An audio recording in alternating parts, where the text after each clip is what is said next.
ఎంత మధురమైనది యెహోవా నామము.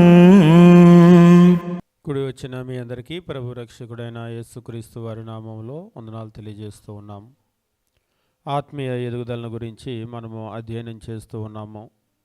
ఆత్మీయ ఎదుగుదల అనేటువంటిది క్రైస్తవ జీవితంలో ఎంత ప్రాముఖ్యమైనటువంటి విషయమో, ముఖ్యంగా మనము మానవుడు అంటే కేవలము శరీరం మాత్రమే కాదు, కానీ శరీరము ప్రతి జీవికి ఉన్నట్లుగానే శరీరంలో ప్రాణము, దానితో మానవునికి మాత్రమే ఉన్నటువంటి ఒక ప్రత్యేకత ఏమిటి అంటే ఆ శరీరంలో తనకు ఒక ఆత్మను కూడా దేవుడు అనుగ్రహించాడు. కాబట్టి ఈ ఆత్మ అనేటువంటిది ఎంతవరకు మానవుల్లో ఉంటుందో మానవుడు తను జీవించి ఉండటం జరుగుతుంది. ప్రాణము, ఆత్మ. అయితే మానవుడు ఈ శరీరానికి అత్యధికమైనటువంటి ప్రాముఖ్యతనిస్తూ ఉంటాడు, కానీ ఆత్మను గురించి పెద్దగా ఆలోచన చేయడు, పెద్దగా పట్టించుకోడు. అంటే మన జీవితం అంతా కూడా మీరు ఈరోజు ప్రపంచం కనుక గమనించినట్లయితే మానవ జీవితం అంతా కూడా కేవలము శరీరానికి సంబంధించినటువంటి అవసరాలు తీర్చుకోవటంలోనే వారి జీవితం అనేటువంటిది వెళ్ళిపోతూ ఉంటుంది. కానీ మనం గమనించవలసినటువంటి విషయం ఏమిటంటే మానవుడు అంటే శరీరం అనేటువంటిది ప్రాముఖ్యమే, కానీ ఈ శరీరం అనేటువంటిది ఆత్మకు ఒక గుడారంగా ఉంది. ఈరోజు మనిషిగా మనం ఏం చేస్తూ ఉంటామంటే మన శరీరం మీద ఎండ పడకూడదు, వాన పడకూడదు, చలి నుంచి కాపాడుకోవటానికి ఒక ఇల్లు కట్టుకుంటాం. ఇప్పుడు ఆ ఇంట్లో మనం ఉంటూ ఉంటాం. ఇప్పుడు ఆ ఇల్లు ఏమిటి అంటే మన శరీరానికి ఒక గుడారం లాగా, అంటే ఎండ వాన పడకుండా ఉంటూ ఉంటుంది. ఇప్పుడు ఇల్లు ముఖ్యమా మనం ముఖ్యమా అంటే మనం ఉండబట్టే కదా ఇల్లు, మనమే లేకపోతే ఇల్లు ఎందుకు? అలాగనే ఈ భౌతికమైన శరీరం అనేటువంటిది లోపల ఉన్న ఆత్మకు ఒక గుడారం లాంటిది. మనము కొరింథీయులకు రాసినటువంటి పత్రికలో దీన్ని చాలా స్పష్టంగా తెలియజేస్తూ ఉంటాడు అపోస్తలుడైనటువంటి పౌలు. కొరింథీయులకు రాసినటువంటి పత్రికను మనం గమనించినప్పుడు, కొరింథీయులకు రాసినటువంటి 2వ పత్రిక మనం చూసినప్పుడు 5వ అధ్యాయంలో దేవుని వాక్యం ఈ రీతిగా తెలియజేస్తూ ఉంటాడు. అపోస్తలుడైనటువంటి పౌలు కొరింథీలో ఉన్నటువంటి క్రైస్తవులకు తెలియజేస్తూ 1వ వచనంలో భూమి మీద మన గుడారమైన ఈ నివాసము శిథిలమైపోయినను అని అంటూ ఉంటాడు. భూమి మీద మన గుడారమైన ఈ నివాసం అంటే మానవ దేహాన్ని గురించి మాట్లాడుతూ ఉన్నాడు. ఇది శిథిలమైపోయినప్పటికీ అంటే పాడైపోతుంది, అంటే ఈ శరీరాన్ని దేవుడు ఒక గుడారంగా ఇచ్చాడు. అంతేగాని మనము ఇంటికి ప్రాముఖ్యతనిచ్చి దానిలో ఉన్న మనిషికి గనక ప్రాముఖ్యత ఇవ్వకపోతే మనకు అసలు విషయం అర్థం కాలేదని అర్థం. మనిషి కొరకు ఇల్లు, కానీ ఇల్లు కొరకు మనిషి కాదు. అలాగనే మన ఆత్మ కొరకు శరీరము, కానీ శరీరము కొరకు ఆత్మ కాదు అనేటువంటి విషయాన్ని మనం గుర్తించవలసినటువంటి అవసరం ఉందన్నమాట. కాబట్టి మనం గమనించవలసిన విషయం ఏమిటంటే మానవుడు అంటే కేవలం శరీరం మాత్రమే కాదు, శరీరము ప్రతి జీవికి ఉన్నట్లుగా ప్రాణము, వాటన్నింటికంటే కూడా ముఖ్యమైనటువంటి ఆత్మనివ్వటం జరిగింది. మానవునికి ఉన్నటువంటి ఆత్మ అనేటువంటిది చాలా జాగ్రత్తగా మనము గమనించవలసినటువంటి అవసరం ఉంది. దేవుని యొక్క స్వరూపములో మానవుడిని మాత్రమే చేశాడు. ఎలాగైతే దేవుడు ఆత్మ అయి ఉన్నాడో మానవుడికి మాత్రమే ఆత్మనిచ్చాడు, కానీ ప్రపంచంలో మరే జీవికి కూడా దేవుడు ఆత్మనివ్వలేదు అనేటువంటి విషయాన్ని మనం చూస్తూ ఉంటాం. కాబట్టి ఆత్మను గురించి గనక మనం ఆలోచన చేయకుండా జీవించినట్లయితే, అంటే ఈరోజు మీరు లోకంలో గనక చూసినట్లయితే ఎంతోమంది యొక్క జీవితాలు, చాలామంది జీవితాలు వారు కేవలం శరీరం కొరకే వాళ్ళు జీవిస్తూ ఉంటారు. ఈరోజు లోకంలో మీరు జీవులను కనుక చూసినట్లయితే ఉదాహరణకు ఆకాశ పక్షులు పొద్దున్నే లేచిన తర్వాత బయటికి వెళ్తాయి, ఈరోజు ఆహారం ఏంటి అని వెతుక్కుంటూ ఉంటాయి. వెతుక్కొని ఏం చేస్తాయి అంటే ఆహారం తింటాయి. తిన్న తర్వాత ఏం చేస్తాయి? దేవునికి ప్రార్థన చేసుకుంటాయా? మంచి ఆహారం ఇచ్చావు ప్రభువా ఇవాళ మాకు, నీకు స్తుతులని ప్రార్థన చేస్తాయా? చేయు. మరలా వచ్చి సాయంత్రం అయితే రాత్రి అవుతుంటే గూడుకు చేరుకుంటాయి, పడుకుంటాయి. మళ్ళా పొద్దున్నే ఏం చేస్తాయి? మరలా లేస్తాయి, మరలా ఆహారం ఏంటని వెతుక్కుంటాయి, తింటాయి. మరలా రాత్రి అయితే గూడుకు చేరుకొని పడుకుంటూ ఉంటాయి. అవి మాత్రమే కాదు, ఈ లోకంలో ఉన్నటువంటి ప్రతి జీవిని కూడా మీరు గమనించినప్పుడు వాటి జీవితాలు అలానే గడిచిపోతూ ఉంటాయి. ఈరోజు మనిషి యొక్క జీవితం కూడా మీరు గమనించినప్పుడు అలానే గడిచిపోతూ ఉంది. పొద్దున్నే లేచాము అంటే మరి ఏంటి వాళ్ళ మన పరిస్థితి అంటే మనిషి అంటే కొంచెం తెలివి గలవాడు కాబట్టి అతని ఇంటెలిజెన్స్ అంతా కూడా మీరు గమనించేటప్పుడు మనిషి అంటేనే మేధస్సుకు తను ఒక ప్రతిరూపం అన్నమాట. ఈ ప్రపంచంలో ఏ జీవికి లేనటువంటి మేధస్సును దేవుడు మానవునికి ఇచ్చాడు. మీకు రాకెట్లోకి వెళ్ళినటువంటి మనిషి తప్ప వేరే ఏ ఇతర జీవైనా తెలుసా? డైనోసార్లు రాకెట్లు తయారు చేసి మనిషి కంటే ముందే అవి వెళ్ళిపోయినాయి అంతరిక్షంలో, కానీ మీకు ఎప్పుడైనా తెలుసా? పోనీ మనిషి కంటే తెలివిగల జీవులు ఉన్నాయి కొన్ని అని చెప్పేసి అంటూ ఉంటారు. ఒకవేళ వాటికి తెలివితేటలు ఉన్నాయేమో, చీమలకు కూడా తెలివితేటలు ఉన్నాయి. అవి ఎండాకాలమే ఆహారం కూర్చుకుంటాయి. అయితే అవి రాకెట్లు తయారు చేయలేవు. ఇతర గ్రహాలు ఏంటి అని ఆలోచన చేయలేవు. అవే కాదు, ప్రపంచంలో ఎంత ఇంటెలిజెన్స్ ఉంది అని చెప్పినా కానీ ఏ జీవి కూడా మానవుడి ముందు ఎందుకు పనికిరారు. మానవునికి ఇచ్చినటువంటి మేధస్సు అలాంటిది. కానీ ఈరోజు మానవునికి ఇచ్చినటువంటి ఈ మేధస్సు ఇంటెలిజెన్స్ అంతా దేనికి ఉపయోగిస్తున్నాడు అంటే ఇతర జీవుల్లాగానే పొద్దున్న లేస్తే ఏం తిందాం ఏం తిందాం ఏం తిందాం, బిర్యానీలో అదేస్తే ఎలా ఉంటుంది, ఇదేస్తే ఎలా ఉంటుంది, పెరుగు కలిపితే ముందుగానే చికెన్ వేడి చేయకుండా ఉంటుంది, పెరుగులో నానపెడితే మొక్క మెత్తపడుతుంది. ఈ తెలివితేటలన్నీ కూడా బాగా నేర్చుకుంటారు. మీరు చూడండి, ప్రతిదానికి తెలివితేటలే. ఈరోజు వంట వండాలంటే అదొక పెద్ద స్టడీ, దాని గురించి విపరీతమైన స్టడీ. బట్టలు ఉతకాలి అంటే లాండ్రీ, అదొక పెద్ద స్టడీ. అలాగనే మీరు ప్రతిదాని గురించి కనుక చూసినట్లయితే అదొక శాస్త్రాన్ని చేసి చదువుతూ ఉన్నాడు. మీరు ఈ ప్రపంచంలో ఇన్ని శాస్త్రాలు చదివేటువంటి మనిషి ఆశ్చర్యం ఏమిటంటే ఎన్ని శాస్త్రాలు చదివినా కానీ మనకు ఇతర జీవులు ఎలాగైతే ఉన్నాయో, ఇంకా చెప్పాలి అంటే పశువులు ఎలాగైతే ఉన్నాయో, మృగాలు ఎలాగైతే ఉన్నాయో అలానే బ్రతుకుతున్నాడు, కానీ అంతకు మించేం బ్రతకటం లేదు. ఈరోజు మెజారిటీ మనుషుల్ని కనుక మీరు చూసినట్లయితే లూకాసు వార్తలో ఒక వెర్రి ధనవంతుడి గురించి క్రీస్తు ప్రభు చెప్తూ ఉంటాడు. వెర్రివాడ ఈ రాత్రి నీ ప్రాణమును అడుగుతున్నారు అని. ఆయన వెర్రితనం ఏమిటి అంటే ఎంత విస్తారంగా పండినా కానీ ఆ పంటను సమకూర్చుకోవటమో దాచుకోవటమో నిజంగా ఆయన బాగా తెలివిగలిగినటువంటి వ్యక్తే. ఎందుకంటే ఏది పాడు చేసుకోకుండా ఉన్నాయి పగలు కొట్టుకొని కూడా పెద్దవి కట్టుకున్నాడు. అంటే ఆయనకి ఇచ్చినటువంటి ఇంటెలిజెన్స్ అంతా కూడా ఈ భూమి మీద దాచుకోవటానికి ఉపయోగించాడు, కానీ ఈ భూమిని దాటిన తర్వాత మరొక లోకం ఉంది అని దాన్ని ఆలోచన చేయలేకపోయాడు. అక్కడికి నేను వెళ్ళబోతున్నానని ఆలోచన చేయలేకపోయాడు. అక్కడ నేను ఏమి సమకూర్చుకోవాలి అనేటువంటి దాని గురించి ఆయన అస్సలు ఆలోచన చేయలేకపోయాడు. అందుకనే దేవుడు ఆయన అన్నాడు వెర్రివాడా అని చెప్పేసి అన్నాడు. ఈరోజు అలాగైతే ఎంతమంది వెర్రి వాళ్ళం ఉంటాం? మీరు నమ్ముతారో నమ్మరో కానీ ప్రార్థనకు వచ్చే వాళ్ళలో కూడా వెర్రి వాళ్ళు చాలామంది ఉన్నారు. ఎందుకంటే వాళ్ళు ప్రార్థనకు వచ్చేదంతా కూడా దేని కొరకు అంటే ఇలాగనే కొట్లు విప్పి వాటికంటే పెద్దవి కొట్టించి, అంటే కొట్లు కాదు కానీ ఒక బీరువా అయిపోతే ఇంకో బీరువా, ఇంకో బీరువా అయిపోతే ఇంకో బీరువా, ఇళ్లలో మనం దాచుకునేటువంటి దాని కొరకే మనము సమకూర్చుకుంటూ ఉన్నాం, కానీ అంతకు మించినటువంటి ఆలోచన మానవునికి లేదు. కానీ మనం గమనించవలసిన విషయం ఏమిటంటే మానవుడు అంటే కేవలము శరీరం మాత్రమే కాదు, మానవునికి ఆత్మ ఒకటి ఉంది.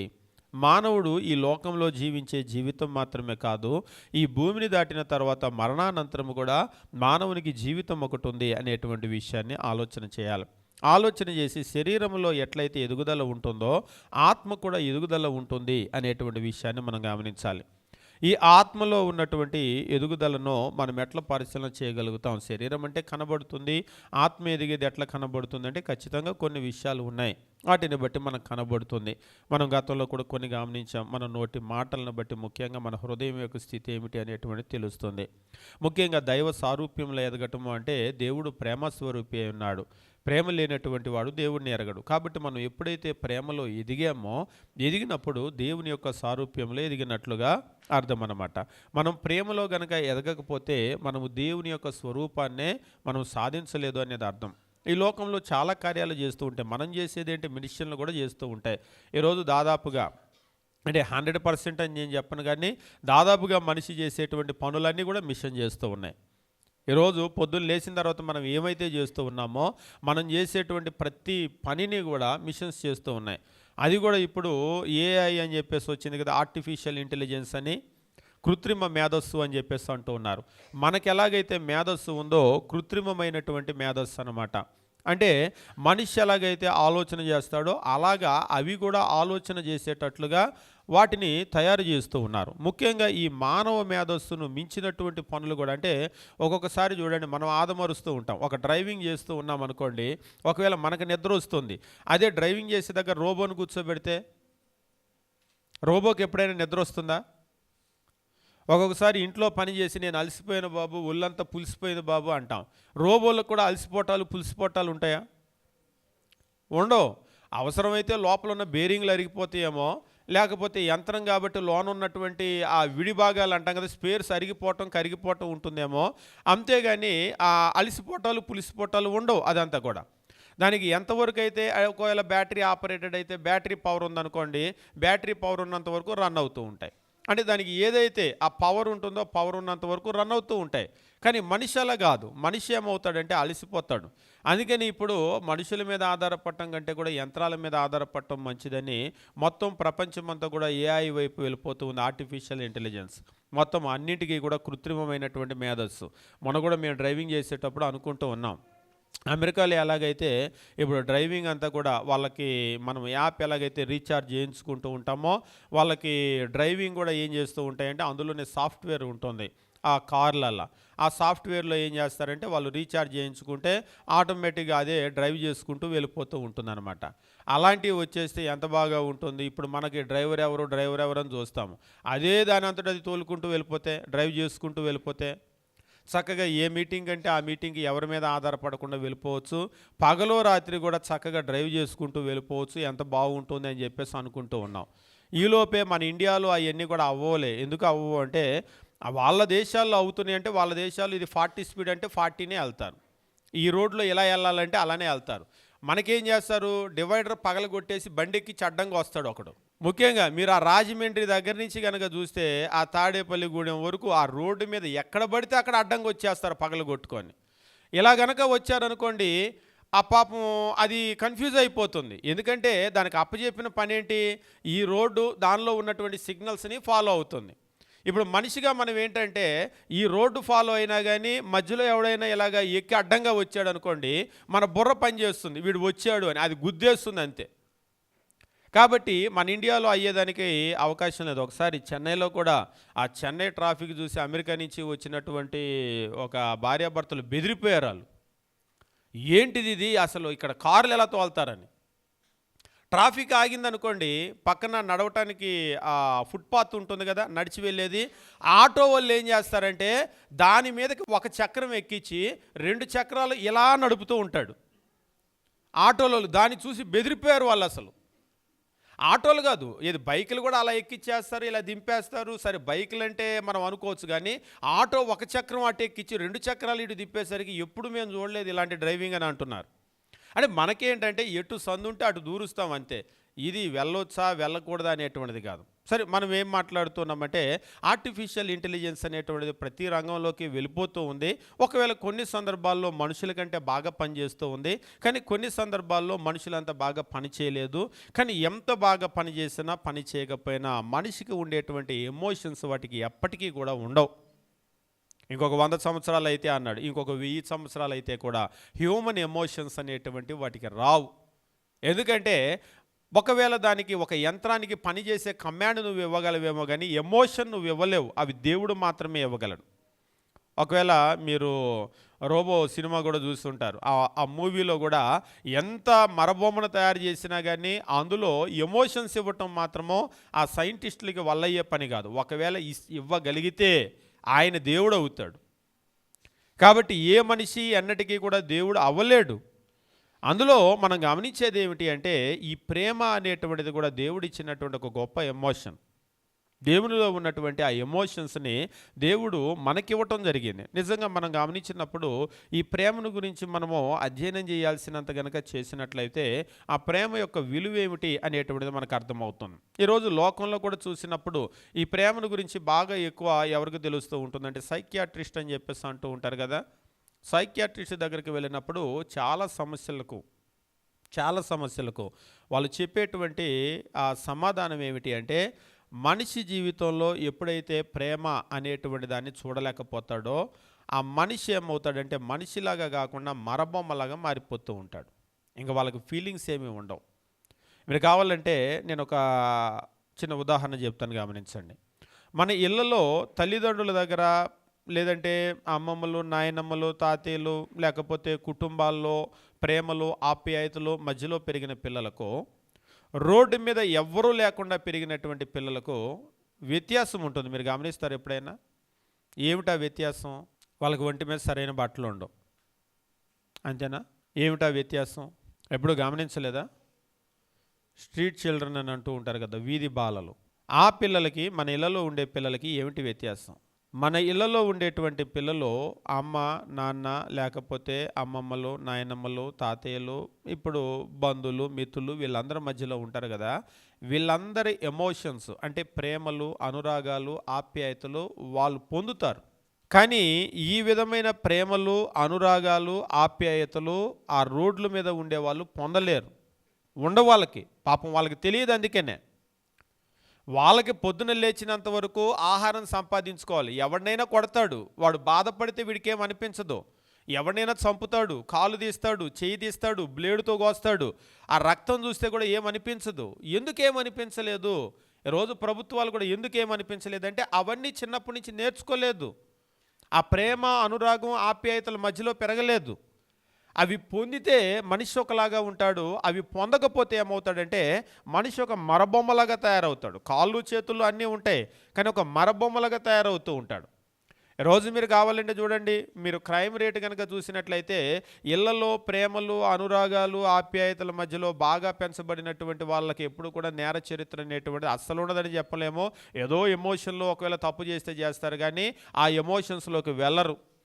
ఎవరైతే అవి లేకుండా పెరుగుతారో, మనం అంటూ ఉంటాం కదా గాలి గంగలాగా పెరిగారని, అలా ఎవరైతే పెరుగుతూ ఉంటారో వాళ్ళు ఏం చేస్తూ ఉంటారంటే అలా తయారవుతూ ఉంటారు. దీన్ని బట్టి మనం అర్థం చేసుకునేది ఏంటంటే ఈరోజు చాలా కుటుంబాలలో ఈ ప్రేమలు, అనురాగాలు, ఆప్యాయతలు లేకుండా పొద్దున లేస్తే అమ్మా నాన్న ఇద్దరు మరబొమ్మల్లాగా ఉద్యోగం ఉద్యోగం ఉద్యోగం అని వెళ్ళిపోతున్నారు.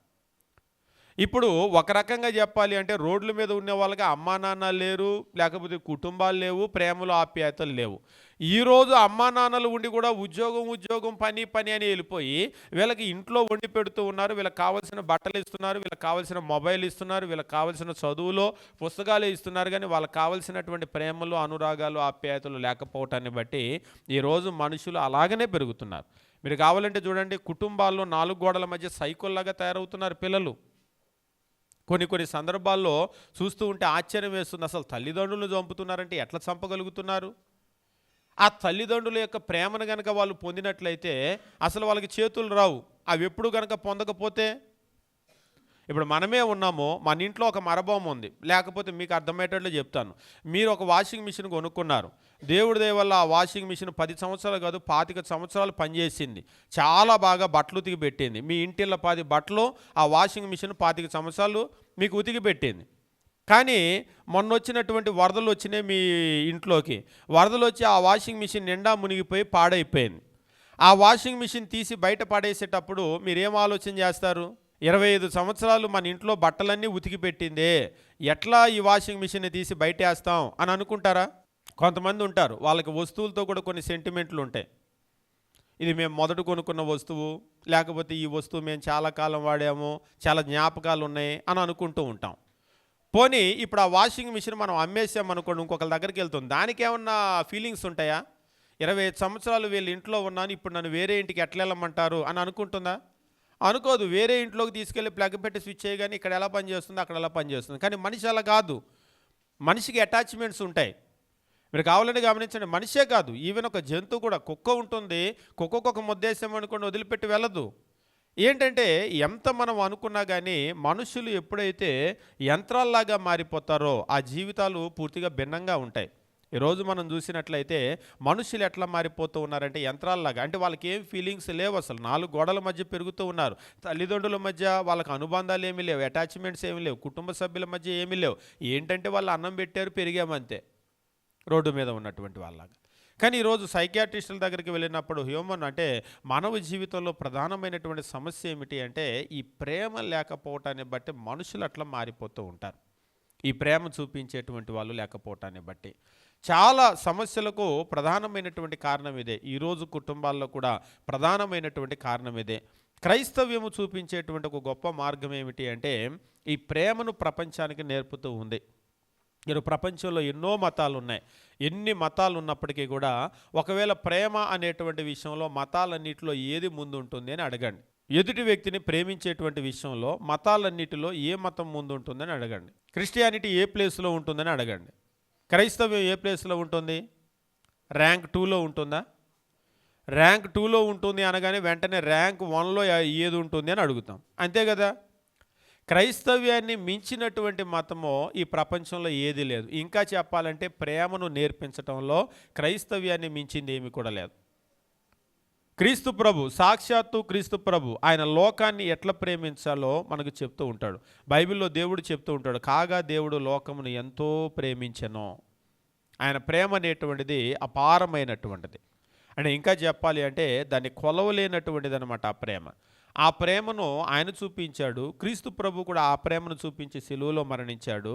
ఇప్పుడు మనకేం చెప్తున్నాడంటే అదే ప్రేమను మనం కూడా నేర్చుకోమని చెప్పేసి మనకు అంటున్నాడు. ఎప్పుడు మనం చదివేటువంటి ఒక వచనం ఉంటుంది. మత్తయి సువార్త 5వ అధ్యాయము మనం గమనించేటువంటి విషయం కనుక చూసినట్లయితే, మత్తయి సువార్త 5వ అధ్యాయము మనం గమనించినప్పుడు ప్రభు అయినటువంటి యేసు ఆయన జీవించినటువంటి దినాల్లో ఒక మాట చెప్తూ ఉంటాడు. 46వ వచనం మనం చూసినప్పుడు, మీరు మిమ్మల్ని ప్రేమించు వారినే ప్రేమించిన యెడల మీకేమి ఫలము కలుగును? మీరు మిమ్మల్ని ప్రేమించిన వారినే ప్రేమించిన యెడల మీకేమి ప్రయోజనము కలుగును? సుంకరును అలాగూ చేయుచున్నారు కదా. అంటే ఇప్పుడు ఆయన ఏమంటున్నాడు? మీరు మిమ్మల్ని ప్రేమించినటువంటి వాళ్ళను మాత్రమే ప్రేమిస్తే మీకేం ప్రయోజనమో అని చెప్పేసి అంటూ ఉన్నాడు. మరి ఎవరిని ప్రేమించాలి? 44వ వచనము, నేను మీతో చెప్పినది ఏమనగా మీరు పరలోకమందున్న మీ తండ్రికి కుమారులై ఉండినట్లు మీ శత్రువులను కూడా ప్రేమించండి. మీ శత్రువుల్ని కూడా ప్రేమించండి. అంటే మరొక మాటలో చెప్పాలంటే శత్రువును కూడా ప్రేమించండి అంటే అందరినీ ప్రేమించమని చెప్పేసి ఆయన చెప్తూ ఉన్నాడు. అంటే క్రైస్తవుడు అంటే ప్రతి ఒక్కరిని కూడా ప్రేమించగలగటం మనం నేర్చుకోవాలి. అది నేర్చుకోకపోతే మనం క్రైస్తవులమే కాదు. నాకు 50 కంఠస్థ వాక్యాలు వచ్చు, 100 వచ్చు, 200 వచ్చు, అసలు నేను ఎన్ని పాటలు చూడకుండా పాడతానో తెలుసా అన్నారు ఒకరు. నువ్వు ఎన్ని పాటలైనా పాడు, కానీ ఇన్ని పాటలు పాడావని పరలోకానికి వెళ్ళవు. ఖచ్చితంగా నీకు 100 పాటలు వచ్చినా 1000 పాటలు వచ్చినా చూడకుండా పాడినా మంచి గాత్రం కూడా అనర్గళంగా పాడినా నువ్వు ఇంత బాగా పాడావు కాబట్టి పరలోకానికి రా అని చెప్పేసి ఏమి అనరు. అలా అనుకుంటే మీకు ఘంటసాల బాగా తెలుసు, ఆయన గాత్రాన్ని గురించి బాగా చెప్తూ ఉంటారు. అయితే ఆయన పాటకి మధ్యలో చుట్ట తాగేవాడంట. ఆయన చుట్టలు తెగదాగుతాడు, దాని గురించి చెప్తూ ఉంటారు. అంత మధురమైనటువంటి గాత్రం బయటికి వెళ్ళి ఒక చుట్ట దాగి వస్తే తప్ప పాట పాడేవాడు కాదట రికార్డింగ్ స్టూడియోలో కూడా. కాబట్టి మంచి గాత్రం ఉంది అనుకుంటే ఘంటసాల కూడా మంచి గాత్రం ఉంది, కానీ చుట్ట తాగుతాడు. కాబట్టి నీకు ఇలాంటి వ్యసనాలన్నీ కూడా ఉండి ఇలాంటి జీవితం కనుక ఉంటే నీకు మంచి గాత్రం ఉంది కదా అని పరలోకానికి ఏం తీసుకోడు. కాబట్టి పరలోకం అనేటువంటిది ఏమిటంటే నీ గాత్రాన్నో నీ మెమరీనో లేకపోతే నాకు ఎన్ని కంఠస్థ వాక్యాలు వచ్చు, ఎన్ని పాటలు పాడతాను, దీన్ని బట్టి మనం వెళ్ళాం. జీవితాన్ని బట్టి మనం అక్కడికి వెళ్తాం. మన జీవితాన్ని మార్చుకోవాల్సినటువంటి ప్రక్రియ అది. కానీ కొందరు ఏం చేస్తూ ఉన్నారంటే జీవితాన్ని మార్చుకునేటువంటి దాన్ని పక్కన పెట్టి నేను ప్రతి ఆదివారం వస్తున్నాను కాబట్టి పరలోకానికి వెళ్తాను, నేను ప్రార్థన చేస్తున్నాను కాబట్టి పరలోకానికి వెళ్తాను, నేను పాటలు బాగా పాడతాను కాబట్టి కమ్మగా పాడతాను కాబట్టి పరలోకానికి వెళ్తాను అని అనుకుంటూ ఉంటాం. కానీ క్రీస్తు ప్రభు చెప్తున్నాడు క్రైస్తవ్యం అనేటువంటిది ఏమిటి అంటే నేను మీతో చెప్పినది ఏమనగా 5వ అధ్యాయం 44వ వచనంలో చెప్తూ ఉన్నాడు, నేను మీతో చెప్పినది ఏమనగా మీరు పరలోకమందున్న మీ తండ్రికి కుమారులై ఉన్నట్లు మీ శత్రువులను కూడా మీరు ప్రేమించండి. మీ శత్రువులను కూడా ప్రేమించండి. 46వ వచనంలో మీరు మిమ్మల్ని ప్రేమించు వారినే ప్రేమించిన యెడల మీకేమి ఫలము కలుగునో అని చెప్పేసి అంటూ ఉన్నాడు. అంటే ఈ లోకంలో మనం గమనించినప్పుడు ప్రేమించిన వాళ్ళు తిరిగి ప్రేమించడం అనేటువంటిది మామూలు విషయం. ఉదాహరణకి ఈరోజు ప్రస్తుతం లోకంలో ఏం జరుగుతుందంటే తల్లిదండ్రులు పిల్లల్ని ప్రేమిస్తారు, పిల్లలు తిరిగి తల్లిదండ్రులను ప్రేమిస్తారు, అంతే కదా. తల్లిదండ్రులు ప్రేమించకపోతే పిల్లలు కూడా ప్రేమించరు. ఈరోజు చాలా కుటుంబాల్లో సమస్య ఏమిటంటే ఇందాక నేను చెప్పినట్లుగా వాళ్ళు ఆఫీసులు, ఉద్యోగాలు, వ్యాపారాలు అని చెప్పేసి వెళ్ళిపోతూ ఉన్నారు. ఆ పిల్లల మీద ప్రేమ చూపించేటువంటి పరిస్థితులు లేవు. ఒకవేళ ఇంటికి వచ్చినా కానీ పరిస్థితులు ఎట్లా ఉంటాయంటే ఇంటికి వచ్చినా కానీ వాళ్ళు ఇళ్ళలో కూర్చొని ఉంటారు. పిల్లలు సాయంత్రం స్కూల్ నుంచి వచ్చి వాళ్ళ పాటికి వీళ్ళ పాటికి వీళ్ళు సీరియల్ చూస్తూ ఉంటారు. మీరు చాలా కుటుంబాల్లో చూడండి పిల్లలతో గడిపేటువంటి సమయం కంటే కూడా టీవీతో గడిపేటువంటి సమయం ఎక్కువ. ఒక రకంగా చెప్పాలి అంటే వాళ్ళకి పిల్లలతో కంటే కూడా టీవీతో అటాచ్మెంట్ ఎక్కువ. వాళ్ళకి పిల్లలతో కంటే కూడా వాళ్ళ దగ్గర ఉన్నటువంటి యంత్రాలు ఉంటాయి కదా. ఈరోజు మొబైల్ ఫోన్ పొద్దున లేస్తే అప్పుడప్పుడు చెప్తూ ఉంటాను, పక్కలో పడుకొని భార్య ఒక మొబైల్ ఫోన్ పట్టుకుంటే భర్త ఒక మొబైల్ ఫోన్, ఎవరిదాలు చూసుకుంటూ నిద్ర రాగానే తల దగ్గర పెట్టుకుని పడుకుంటారు. మళ్ళీ పొద్దున్నే లేవగానే మొదట చూసేటువంటి మొహం ఏంటి అంటే ఆ దిండి కింద ఉన్న మొబైల్ ఫోన్ తీసి చూసి దాంతో నిద్రలేస్తారు, దాంతోనే నిద్రపోతూ ఉంటారు. ఇంకా చెప్పాలంటే ప్రపంచంలో మనకి ఎవరితో ఉన్న అనుబంధం కంటే కూడా మన మొబైల్ ఫోన్తో ఉన్నటువంటి అనుబంధం ఎక్కువ. పొద్దున్నే లేవగానే ఫోన్ అక్కడ కనబడలేదంటే వెంటనే అడుగుతాం, ఏంటి ఫోన్ ఇక్కడ లేదు, ఎక్కడుంది మొదట దాన్ని ఎదుగుతాం. అది చేతిలోకి వచ్చేదాకా రోజు స్టార్ట్ అవ్వదు. కాబట్టి ఈరోజు ప్రపంచం అంతా కూడా మారిపోయింది. కానీ దేవుని వాక్యంలో మనకు చెప్తూ ఉన్నాడు, ప్రేమ అనేటువంటిది చాలా ప్రాముఖ్యమైనటువంటి విషయం. ఆ ప్రేమను కనుక మనం నేర్చుకోకపోతే మనం క్రైస్తవులుగా ఉండలేం. ఇక్కడ నేర్చుకునేటువంటి విషయంలో కూడా దేవుడు మనకి చెప్పేది ఏమిటంటే, ప్రేమించేటువంటి వాళ్ళను ప్రేమించటము అనేటువంటిది సహజమైనటువంటి గుణం. దేవుడు దాన్ని చెప్తూ ఉన్నాడు. కానీ మనల్ని ప్రేమించినటువంటి వాళ్ళను కూడా ప్రేమించటము అనేటువంటిది క్రైస్తవులు నేర్చుకోవాల్సినటువంటి విషయం. ఇంకా చెప్పాలంటే శత్రువుల్ని ప్రేమించటం కూడా క్రైస్తవులు నేర్చుకోవాల్సినటువంటి విషయం. మనం శత్రువుల్ని ప్రేమించటం కూడా నేర్చుకోవాలి అంటే ఇక ప్రపంచంలో క్రైస్తవులు ప్రేమించినటువంటి వాళ్ళు ఎవరుంటారు? ప్రపంచంలో క్రైస్తవులు ప్రేమించినటువంటి వాళ్ళు ఎవరుంటారు? శత్రువును కూడా ప్రేమించేటువంటి గుణం కనుక వస్తే, క్రీస్తు ప్రభు యొక్క మీరు జీవితాన్ని చూసినట్లయితే ఆయన సిలువ వేసి చంపేటప్పుడు కూడా ఆయన దేవునికి ప్రార్థన చేస్తూ ఉంటాడు, తండ్రి వీరేమి చేస్తున్నారో వీరు ఎరుగరు గనక వీరిని క్షమించు అని చెప్పేసి. నిజంగా తను చంపేటువంటి వాళ్ళ మంచి కోరుకునేటువంటి వాళ్ళు ఈ ప్రపంచంలో ఎంతమంది ఉంటారు? అంతవరకు ప్రేమను మనం ఎంతవరకు నేర్చుకొని ఉంటాం? కాబట్టి క్రైస్తవ్యం అనేటువంటిది ఏమిటి అంటే ప్రేమను నేర్చుకోవలసినటువంటి ఒక జీవితం. ప్రేమనే గనక మనం నేర్చుకోకపోతే ఎట్టి పరిస్థితుల్లో కూడా క్రైస్తవులుగా మనం ఉండలేం. ఈరోజు మనిషిగా మనకున్నటువంటి ప్రత్యేకత ఏమిటి అంటే, ప్రపంచంలో ఏ జీవికి లేనటువంటి ఒక గొప్పతనం ఏమిటి అంటే దేవుని యొక్క సారూప్యంలో మనం చేయబడ్డాం. ఆయన ఎలాగ ప్రేమస్వరూపిగా ఉన్నాడో మనం కూడా అదే విధంగా ప్రేమలో ఎదగవలసినటువంటి అవసరం అనేటువంటిది ఉంది. అంతేకాదు ఈరోజు ఆర్టిఫిషియల్ ఇంటెలిజెన్స్ అనేటువంటిది ఎంతో అభివృద్ధి చెందుతున్నప్పటికీ కూడా వాటికి ఎన్నటికీ కూడా హ్యూమన్ ఎమోషన్స్ అనేటువంటివి రావటానికి అవకాశమే లేదు. అన్ని పనులు చేయొచ్చు, కానీ మనిషికి మాత్రం ఉన్న ప్రత్యేకత ఏమిటి అంటే మనిషికి ఎమోషన్స్ ఉన్నాయి. ఎమోషన్స్ లేనటువంటి రోజున మనం కూడా ఒక మరబొమ్మలాగా అయిపోతూ ఉంటాం. ముఖ్యంగా ప్రేమ అనేటువంటిది మనిషి జీవితంలో చాలా అవసరమైనటువంటిది అనమాట. ఈరోజు ఈ యొక్క లోకంలో చాలా సమస్యలకు ప్రధానమైనటువంటి కారణం మూలం ఏమిటి అని అన్వేషించుకుంటూ కనుక వెళ్ళినట్లయితే మనకు కనబడేటువంటిది ఏమిటంటే ప్రేమ లేకపోవటం వల్ల. మీరు కుటుంబాల్లో కూడా చూడండి, ప్రేమ లేకపోవటం వల్ల సమస్యలు వస్తూ ఉంటాయి. అది ఒకవేళ భార్యాభర్తల మధ్య తగు కావచ్చు, లేకపోతే పిల్లలు కావచ్చు, లేకపోతే ఆస్తి తగాదాలు కావచ్చు, అన్నదమ్ముల మధ్య కావచ్చు. ప్రేమ కనుక ఉందనుకోండి, పోనీ వాడినే తీసుకొని వదిలేయండి అని అంటారు. కోర్టుకు వెళ్ళరు, కొట్టుకోరు, ఇదంతా చేయరు. ఎందుకు? ప్రేమ ఉందనుకోండి, సరే వదిలేసేయండి అని అంటారు. అది 1000 అయినా 1,00,000 అయినా కోటైనా అంతే, సరే కానివ్వండి అని అంటూ ఉంటారు. అదే ప్రేమ లేకపోయిందనుకోండి, అక్కడ తగులు స్టార్ట్ అవుతాయి, కొట్టుకుంటారు, చంపుకుంటారు. ఈరోజు మనం చూస్తూ ఉంటాం కదా, కోర్టులకు ఎక్కుతూ ఉంటారు. ఇదంతా కూడా ఈ పోరాటాలంతా కూడా జరుగుతూ ఉంటాయి. ఎప్పుడైతే మనకు ఆ ప్రేమ అనేటువంటిది ఉంటుందో అన్యాయాన్ని కూడా సహించగలిగేటువంటి మనస్సు మనకు వస్తుంది. నిజంగా అన్యాయమే జరిగిన క్రీస్తు ప్రభుకు జరిగింది న్యాయమేం కాదు, అన్యాయమే జరిగింది. అన్యాయంగా ఆయన సిలువ వేశారు. అయినప్పటికీ కూడా ఆయన ఏమన్నాడంటే, తండ్రి వీరు ఏమి చేయుచున్నారు, వీరు ఎరగరు, అయ్యా పాపం వాళ్ళు తెలియక చేస్తూ ఉన్నారు, వాళ్ళని క్షమించేయి అని చెప్పేసి అంటూ ఉన్నాడు. కాబట్టి ప్రేమ అనేటువంటిది మానవ జీవితంలో చాలా ప్రాముఖ్యమైనటువంటి విషయము.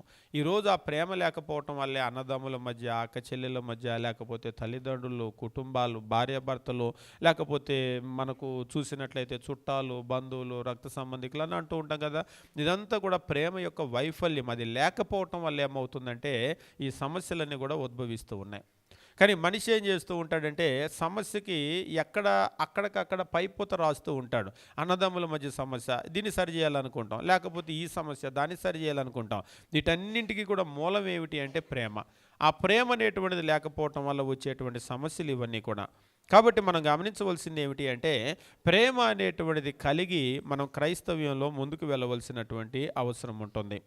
అపోస్తలుడైనటువంటి పౌలు ఒక మాట తెలియజేస్తూ ఉంటాడు. అపోస్తులైనటువంటి పౌలు మనం గమనించినప్పుడు ఆయన ఎఫెసీయులకు పత్రిక రాసేటప్పుడు దేవుని వాక్యం ఈ రీతిగా తెలియజేస్తూ ఉంటాడు. అపోస్తులైనటువంటి పౌలు ఎఫెసీయులకు రాసినటువంటి పత్రిక మనం గమనించినట్లయితే సంఘం అనేటువంటిది క్రీస్తు యొక్క సారూప్యములో అన్ని విషయాల్లో కూడా ఎదగవలసినటువంటి అవసరం ఉంది.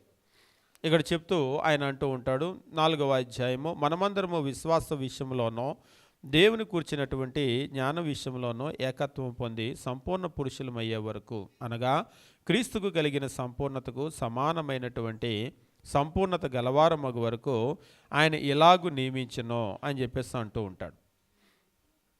అని ప్రేమలో అంటే క్రీస్తు యొక్క సారూప్యంలో ఎదగాలి అనేటువంటి విషయాన్ని తెలియజేస్తూ ఆయన అంటూ ఉంటాడు 14వ వచనంలో, అందువలన మనం ఇక మీదట పసిపిల్లలమై ఉండి మనుషుల మాయోపాయముల చేత వంచములతోనో తప్పు మార్గానికి లాగే కుయుక్తితోనో గాలి కొట్టుకొని పోవునట్లు కల్పింపబడిన ప్రతి ఉపదేశానికి ఇటు అటు కొట్టుకొని పోవచ్చు అల్ల చేత ఎగరగొట్టబడిన వారమైనట్లు ఉండక. అంటే ఇక నేను చెప్పాలనుకుంటున్నటువంటి విషయం ఏమిటంటే ప్రేమ కలిగి ఉండాలి అని చెప్పాడు దేవుడు. మంచిదే, మనమందరం కూడా ప్రేమను నేర్చుకోవాలి, మంచిదే. ఇప్పుడు మన ఇంట్లో పిల్లలే పుట్టారనుకోండి, మగ పిల్లవాడో లేకపోతే ఆడపిల్లో పుట్టారు. పుట్టగానే వాళ్ళు డాక్టర్గా ఇంజనీర్గా పుడతారా? ఈరోజు లోకంలో ఏ డాక్టర్ని చూడండి పుట్టేటప్పుడు డాక్టర్ కాదు, ఇంజనీర్ని చూడండి పుట్టేటప్పుడు ఇంజనీరింగ్ కాదు. ఏ వృత్తి అయినా సరే పుట్టినప్పుడు వాళ్ళకి అసలు ఏమీ తెలియదు. ఇంకా చెప్పాలంటే ఒక తెల్ల కాగితం లాంటి వాళ్ళు అనమాట. ఒక తెల్ల కాగితం ఏమి రాస్తే అది రాసుకోవచ్చు. ఎలాగైతే తెల్లగా ఉంటుందో ఖాళీగా ఉంటుందో అలాగనే పుట్టినటువంటి పిల్లలు కూడా ఉంటారు. వాళ్ళను ఒక టెర్రరిస్ట్గా తయారు చేయాలంటే చేయవచ్చు, వాళ్ళని ఒక దొంగగా తయారు చేయాలంటే చేయవచ్చు, వాళ్ళు ఒక వ్యభిచారి కావాలంటే అవ్వచ్చు. వాళ్ళు ఇక మీరు లోకంలో ఉన్నటువంటి ఏ పనికి మాలిన వాడిగా అవ్వాలంటే కూడా అవుతారు. కానీ పుట్టినప్పుడు వాళ్ళు అలా లేరు. అలాగనే వాళ్ళకు మంచి వ్యక్తిగా అవ్వాలంటే కూడా అవుతారు. కాబట్టి పుట్టినటువంటి బిడ్డలు వాళ్ళు ఒక తెల్ల కాగితం లాంటి వాళ్ళు. బైబిల్లో అంటూ ఉంటాడు, యథార్థవంతులుగా దేవుడు ఈ లోకంలో మనుషులను పుట్టిస్తూ ఉన్నాడు. పిల్లలు పుట్టేటప్పుడు యథార్థవంతులుగా పుట్టిస్తూ ఉన్నాడు. అందుకని మనం అంటాం చిన్నపిల్లల్ని వాళ్ళ కల్మషం లేనటువంటి వాళ్ళు అని. కానీ ఆ తర్వాత ఎదిగేటువంటి క్రమంలో ఏంటంటే ఇవన్నీ కూడా నేర్చుకుంటూ ఉంటారు. ఉదాహరణకి మన పిల్లల్ని తీసుకెళ్ళి తెలుగు మీడియంలో మనం జాయిన్ చేసామనుకోండి, వాళ్ళకి తెలుగే వస్తుంది, ఇంగ్లీష్ అంత అనర్గళంగా రాదు. అదే ఇంగ్లీష్ మీడియంలో జాయిన్ చేస్తే ఇంగ్లీష్ వస్తుంది. అది కూడా కొన్ని స్కూల్స్ ఇంగ్లీష్ మీడియం అంటారు కానీ ఇంగ్లీష్ మీడియంగానే ఉంటుంది, ఎక్కువగా ఉండదు. అంటే పేరుకైతే ఇంగ్లీష్ మీడియంగా ఉంటుంది కానీ అక్కడ ఇంగ్లీష్ మాట్లాడరు, అంత తెలుగే మాట్లాడతారు. కానీ కొన్ని స్కూళ్ళలో చూడండి ఇంగ్లీష్ అంటే పర్ఫెక్ట్గా ఇంగ్లీష్ మాట్లాడతారు. మీరు ఎప్పుడైనా చూస్తూ ఉంటారా? అంటే ఇదంతా ఎందువల్ల వస్తుంది? అక్కడ ఉన్నటువంటి ఆ స్కూల్ అనేటువంటిది ఏం చేస్తూ ఉన్నారంటే అక్కడ ఉన్న టీచర్స్ అది నేర్పిస్తూ ఉన్నారు. ఉదాహరణకు అక్కడికి వెళ్ళిన తర్వాత వాళ్ళకు ఉన్నటువంటి సబ్జెక్ట్స్ లేకపోతే ప్రతి సబ్జెక్టుకి అక్కడ ఉండేటువంటి టీచర్స్ వాళ్ళు ఏం చేస్తారంటే ఒక కరికులం ఏర్పాటు చేసుకొని ఒక సిలబస్ ఒక ప్లాన్డ్గా ఏం చేస్తూ ఉంటారంటే ఈ విషయాలన్నీ కూడా నేర్పిస్తూ ఉంటారు.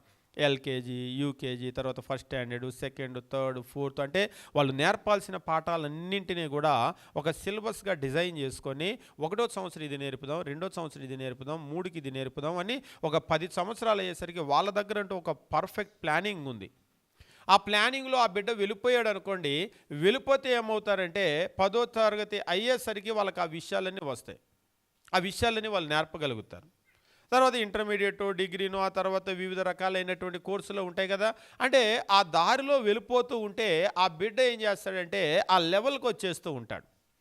అంటే నేను చెప్పాలనుకున్న విషయం ఏమిటి అంటే దేవుడు కూడా మనకు ప్రేమను నేర్పించాలి అని అనుకున్నాడు. ఎక్కడ నేర్పిస్తాడు? ఏ స్కూల్లో నేర్పిస్తాడండి ప్రేమ అంటే? దాన్ని నేర్పించడానికి ఏం చేశాడంటే ఆయన సంఘాన్ని ఏర్పాటు చేశాడు. సంఘాన్ని ఏర్పాటు చేసి, అందుకనే మీరు గమనించండి 14వ వచనంలో అంటున్నాడు, అందువలన మనం ఇక మీదట పసిపిల్లలమై ఉండొద్దు అని అంటున్నాడు. ఎందువల్ల? స్థానిక సంఘాన్ని ఏర్పాటు చేసి ఆ స్థానిక సంఘంలో కూడా మనం గమనించినప్పుడు ఆయన కొందరిని అపోస్తులుగా, కొందరిని ప్రవక్తలుగా, కొందరిని సువార్థికులుగా, కొందరిని కాపరులుగా ఉంచాడు ఆ సంఘములో. ఇప్పుడు వీళ్ళందరి డ్యూటీ ఏమిటి అంటే ఆ స్థానిక సంఘానికి వచ్చినటువంటి వాళ్ళకి నేర్పటం. ఉదాహరణకి స్కూల్లో ఒక బిడ్డను మీరు జాయిన్ చేశారు, తల్లిదండ్రులుగా ఫీజు కడుతున్నారు, కానీ ఆ బిడ్డ స్కూల్కి సరిగా రావటం లేదు. పోనీ ఆ బిడ్డ వచ్చినా కానీ చదవటం లేదు, ఆ బిడ్డ ఏమి నేర్చుకోవటం లేదు. ఏం చేస్తారు ఆ స్కూల్లో వాళ్ళు? ఆ బిడ్డ ఇర్రెగ్యులర్గా వస్తున్నాడు, లేటుగా వస్తూ ఉన్నాడు, లేకపోతే చదవటం లేదు, అసలు మంచి మార్కులే రావటం లేదు. ఇక ఆ బిడ్డ చదువుతాడు అన్నటువంటి నిరీక్షణ కూడా వాళ్ళకి లేదు. ఏం చేస్తారు ఆ స్కూల్లో యాజమాన్యం? ఇప్పుడు ఏం చేయాలి వాళ్ళు?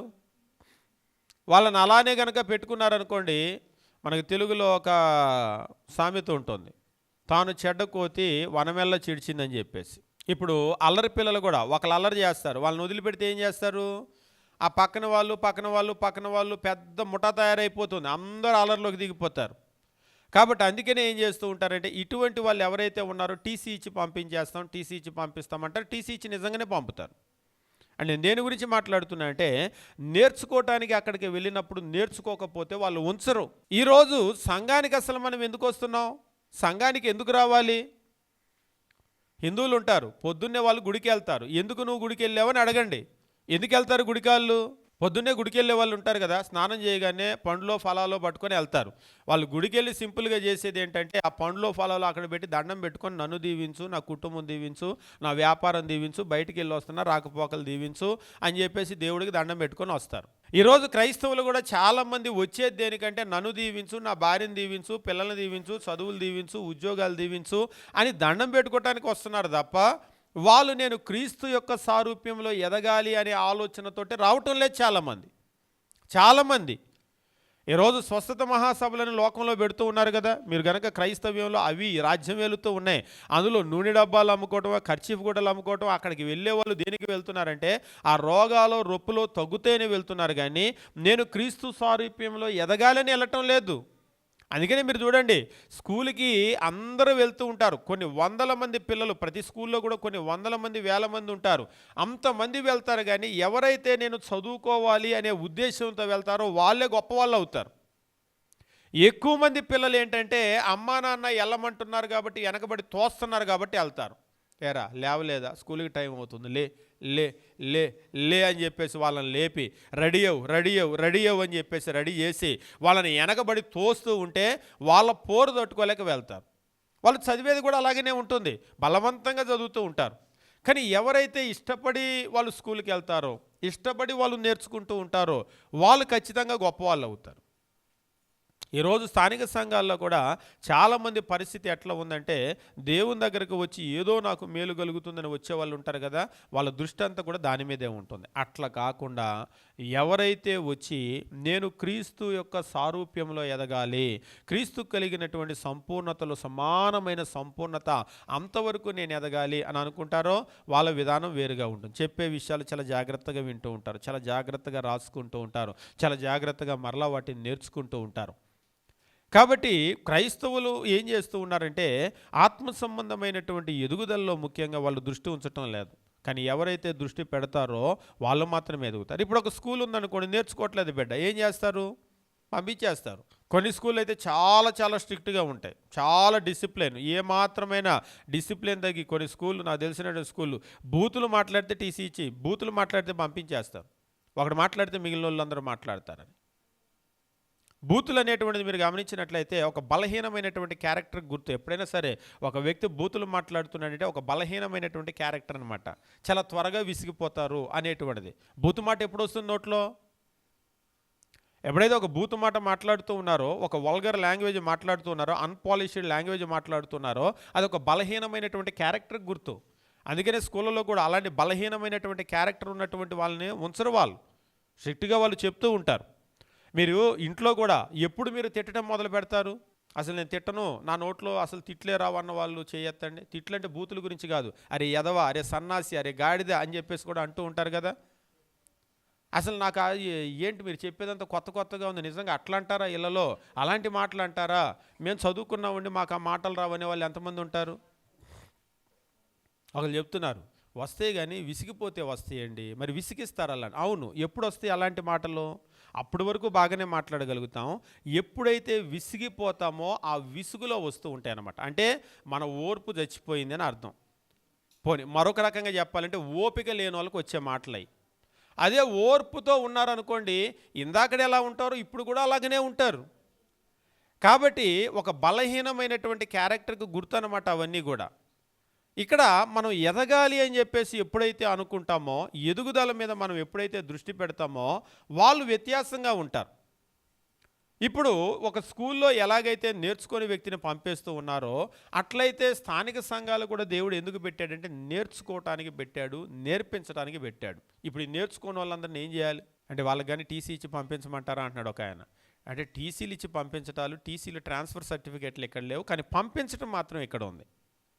దాన్నే బైబిల్లో ఏమన్నాడంటే స్కూల్లో ఒకవేళ టీసీ ట్రాన్స్ఫర్ సర్టిఫికేట్ అంటారేమో, ఇక్కడ వెలివేయుట అని చెప్పేసి అంటూ ఉంటాడు. మీరు కొరింథీయులకు రాసినటువంటి పత్రిక చూసినప్పుడు ఒకడు తన తండ్రి భార్యను ఉంచుకున్నాడు. ఏమన్నాడు అలాంటి వాడిని? సరేలే ప్రార్థనకు వస్తున్నాడు మంచిది కదా, మారతాడు ఉంచన్నాడా? లేదు, అలాంటి వాడిని మీరు వెలివేసిన వారు కారు అని అన్నాడు. అంటే ఏం చేయమన్నాడంటే వెలివేయండి అలాంటి వాడిని. అది మాత్రమే కాదు, బూతులు తిడితే కూడా వెలేయచ్చు. మీకు తెలుసా? తెలియదా? ఏంటంటే బూతులు తిడితే కూడా వెలేస్తారన్నాడు ఒక ఊర్లో ఒక ఆయన. అవును, ఎందుకు వెలేస్తారంటే బూతులు అనేటువంటిది దేవుడు వద్దన్నాడా లేకపోతే పర్లేదు అప్పుడప్పుడు విసిగిపోయినప్పుడు తిట్టన్నాడా? మీ నోట సరసోక్తులైనను బూతులైనను మీరు ఉచ్చరింపకూడదు. ఆజ్ఞ అతిక్రమం పాపం. మందు తాగొద్దు అన్నప్పుడు మందు తాగితే ఎంత పాపమో, వ్యభిచారం వద్దంటే వ్యభిచారం ఎంత పాపమో, బూతులు వద్దన్నప్పుడు బూతులు కూడా అంతే పాపం. మందు తాగితే పెద్ద నేరంగా చూస్తూ ఉంటాం, వ్యభిచారం అంతకంటే నేరంగా చూస్తూ ఉంటాం. మరి బూతులు తిట్టే వాళ్ళని ఎప్పుడైనా నేరంగా చూస్తారా? ఒకసారి ఒకరు నన్ను అడిగారు, ఆ సేవకుడు బూతులు మాట్లాడతాడు ఏంటని.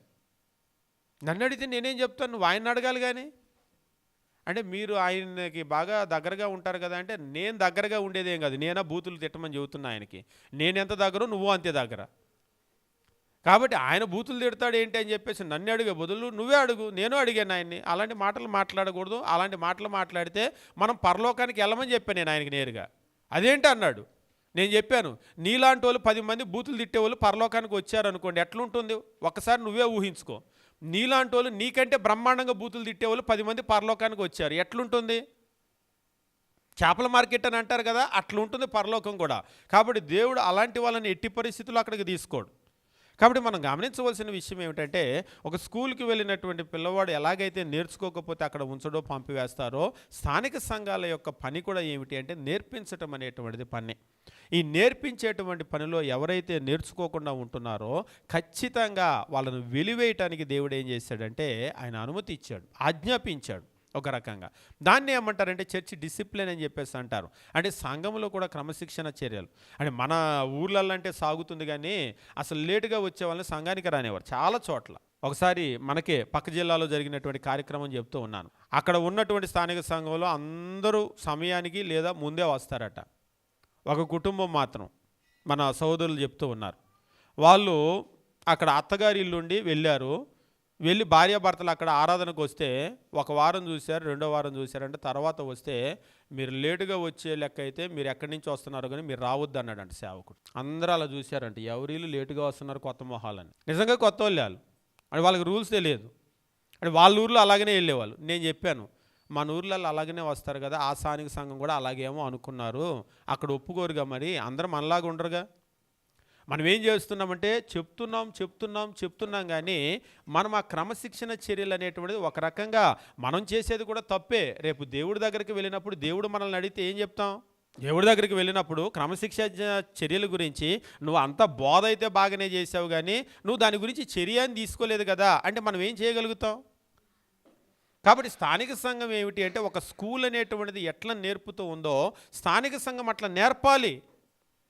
అందుకని మీరు కొన్ని చోట్ల సేవకుని చూస్తే గజగజ వణికిపోతారు, స్కూల్లో టీచర్ని చూస్తే ఎట్లయితే వణుకుతారు. ఎందుకు అంటే వాళ్ళు కరెక్ట్ చేస్తూ ఉంటారు, ప్రతిదాన్ని కూడా కరెక్ట్ చేస్తూ ఉంటారు. కరెక్ట్ చేయాలి.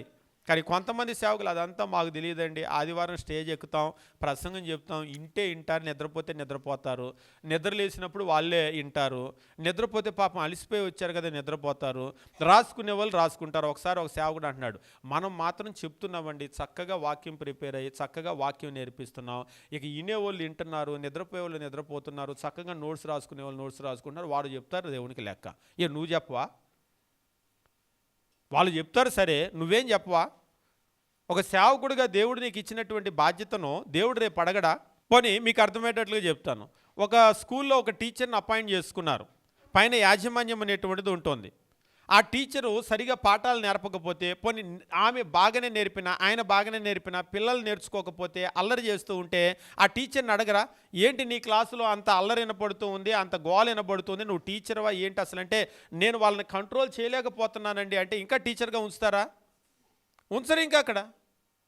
కాబట్టి ఈరోజు దేవుడు కూడా ఏంటంటే మనకు ఒక బాధ్యత అప్పగించాడు. కొంతమంది నొచ్చుకోవచ్చు, కొంతమందికి ఇబ్బందిగా ఉండొచ్చు, కానీ ఖచ్చితంగా మనం ఆ పని చేయకపోతే రేపు దేవుని దగ్గర మనం నేరస్తులం అవుతాం. కాబట్టి స్థానిక సంఘం ఏమిటి అంటే నేర్పించవలసినటువంటి అవసరం అనేటువంటిది ఉంది. ఒకవేళ నేర్చుకోకపోతే మనం ఏం చేస్తారంటారు ఒకళ్ళు. నేర్చుకోకపోతే ఏం చేస్తారు? చెప్తాము చెప్పిన తర్వాత దయచేసి మీరు స్థానిక సంఘంలో ఇలా ఉండే లెక్క అయితే మీకు వందనాలండి, మీకు సెట్ అయ్యేది ఎక్కడైనా ఉంటే చూసుకోండి. అప్పుడప్పుడు మనం కూడా చెప్తాం, లేటుగా వెళ్తే అంగీకరించే స్థానిక సంఘాలు ఎక్కడైనా ఉంటే దయచేసి చూసుకోండి అని. ఎందుకంటే ఒకరోజు 2 రోజులు అంటే మనం అనుకుంటాం, కానీ మనం నేర్చుకోలేదు. ఒకరోజు మేము బూతులు ఇలానే మాట్లాడుతూ ఉంటే, బూతులు మాట్లాడితే అంగీకరించే సంఘాలు ఏమైనా ఉంటే వెళ్ళి చూసుకోండి. కొంతమంది ఉంటారు ఎలాంటి వాళ్ళనైనా సరే అంగీకరిస్తారు, అంటే తాగుబోతులైనా తిరుగుబోతులైనా జీవితం ఎట్లున్నా కానీ పర్వాలేదని చెప్పేసి అంటారు. కానీ ఎట్టి పరిస్థితుల్లో దేవుడు అంగీకరించటం లేదు. మన జీవితాల్లో మార్చుకొని క్రీస్తులాగా మనం అవ్వాలి. అంతేకాదు ఇక్కడ 14వ వచనంలో చెప్తున్నాడు, మనం ఇక మీదట పసిపిల్లలమై ఉండొద్దు అని అంటున్నాడు. అంటే నువ్వు ఎదగాలి. ఖచ్చితంగా ఈ ఎదుగుదల బాధ్యత ఎవరి మీద పెట్టాడంటే సంఘం మీద పెట్టాడు, సంఘంలో ఉన్నటువంటి వ్యక్తుల మీద పెట్టాడు.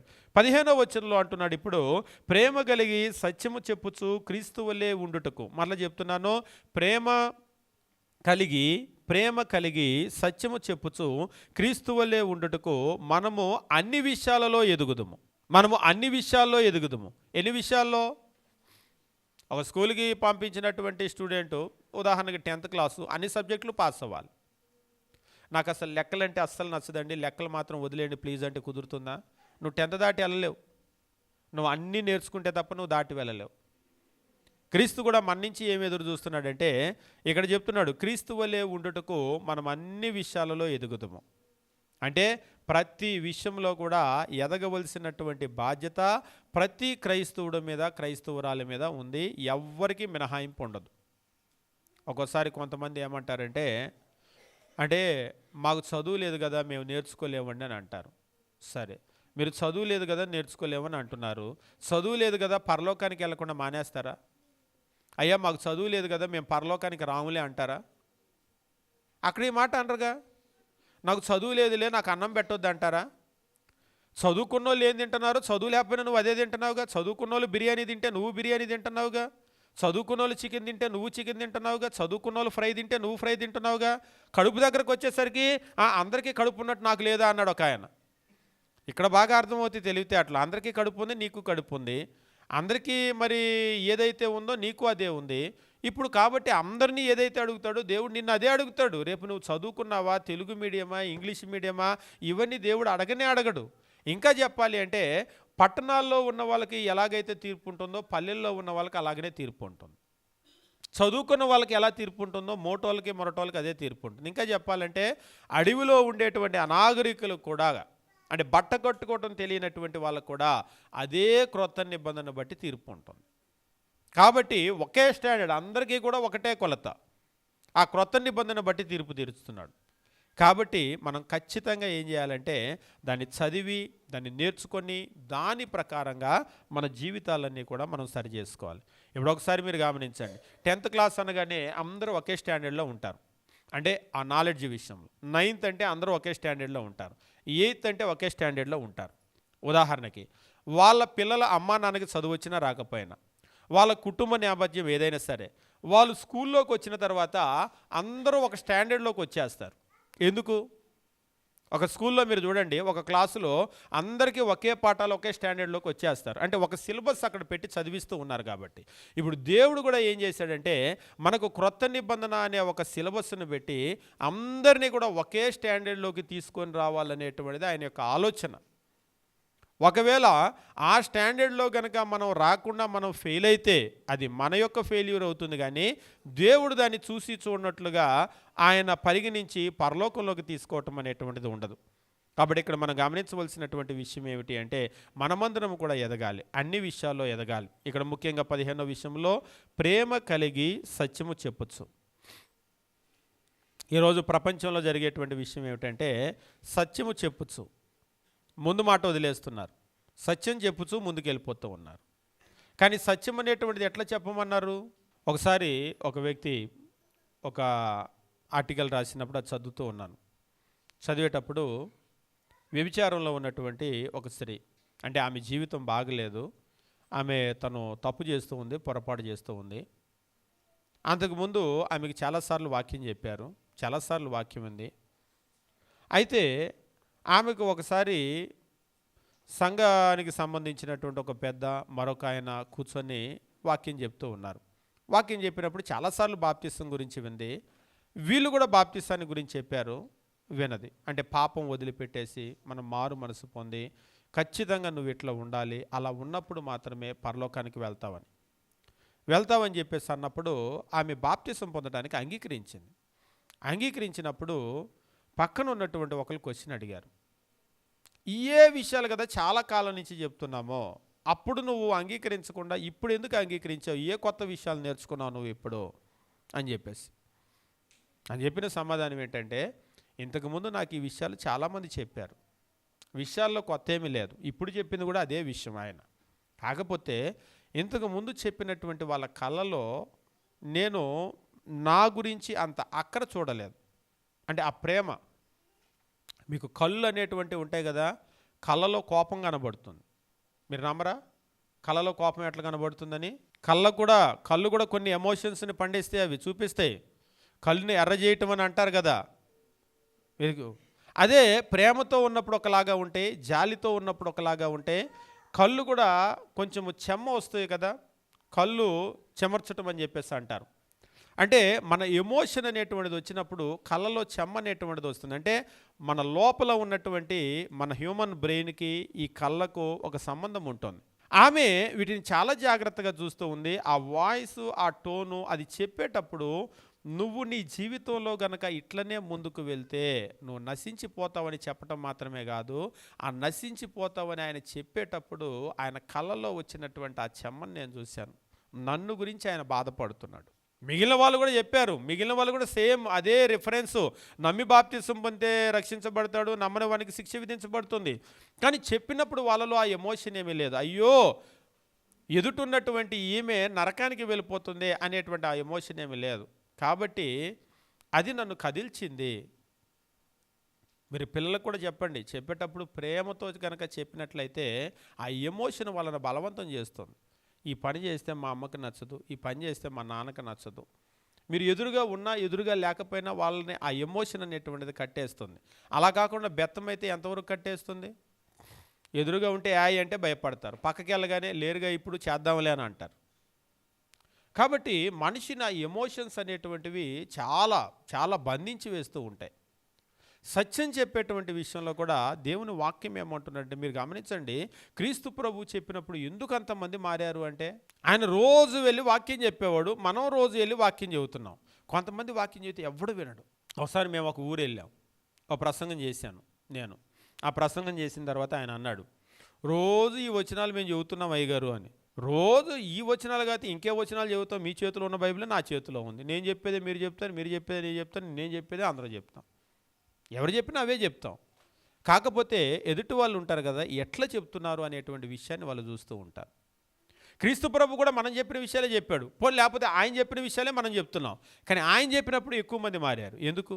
మనం చెప్పేటువంటి వ్యక్తి, ఆ వ్యక్తి ఎమోషన్ కూడా మనం చూస్తూ ఉంటాం.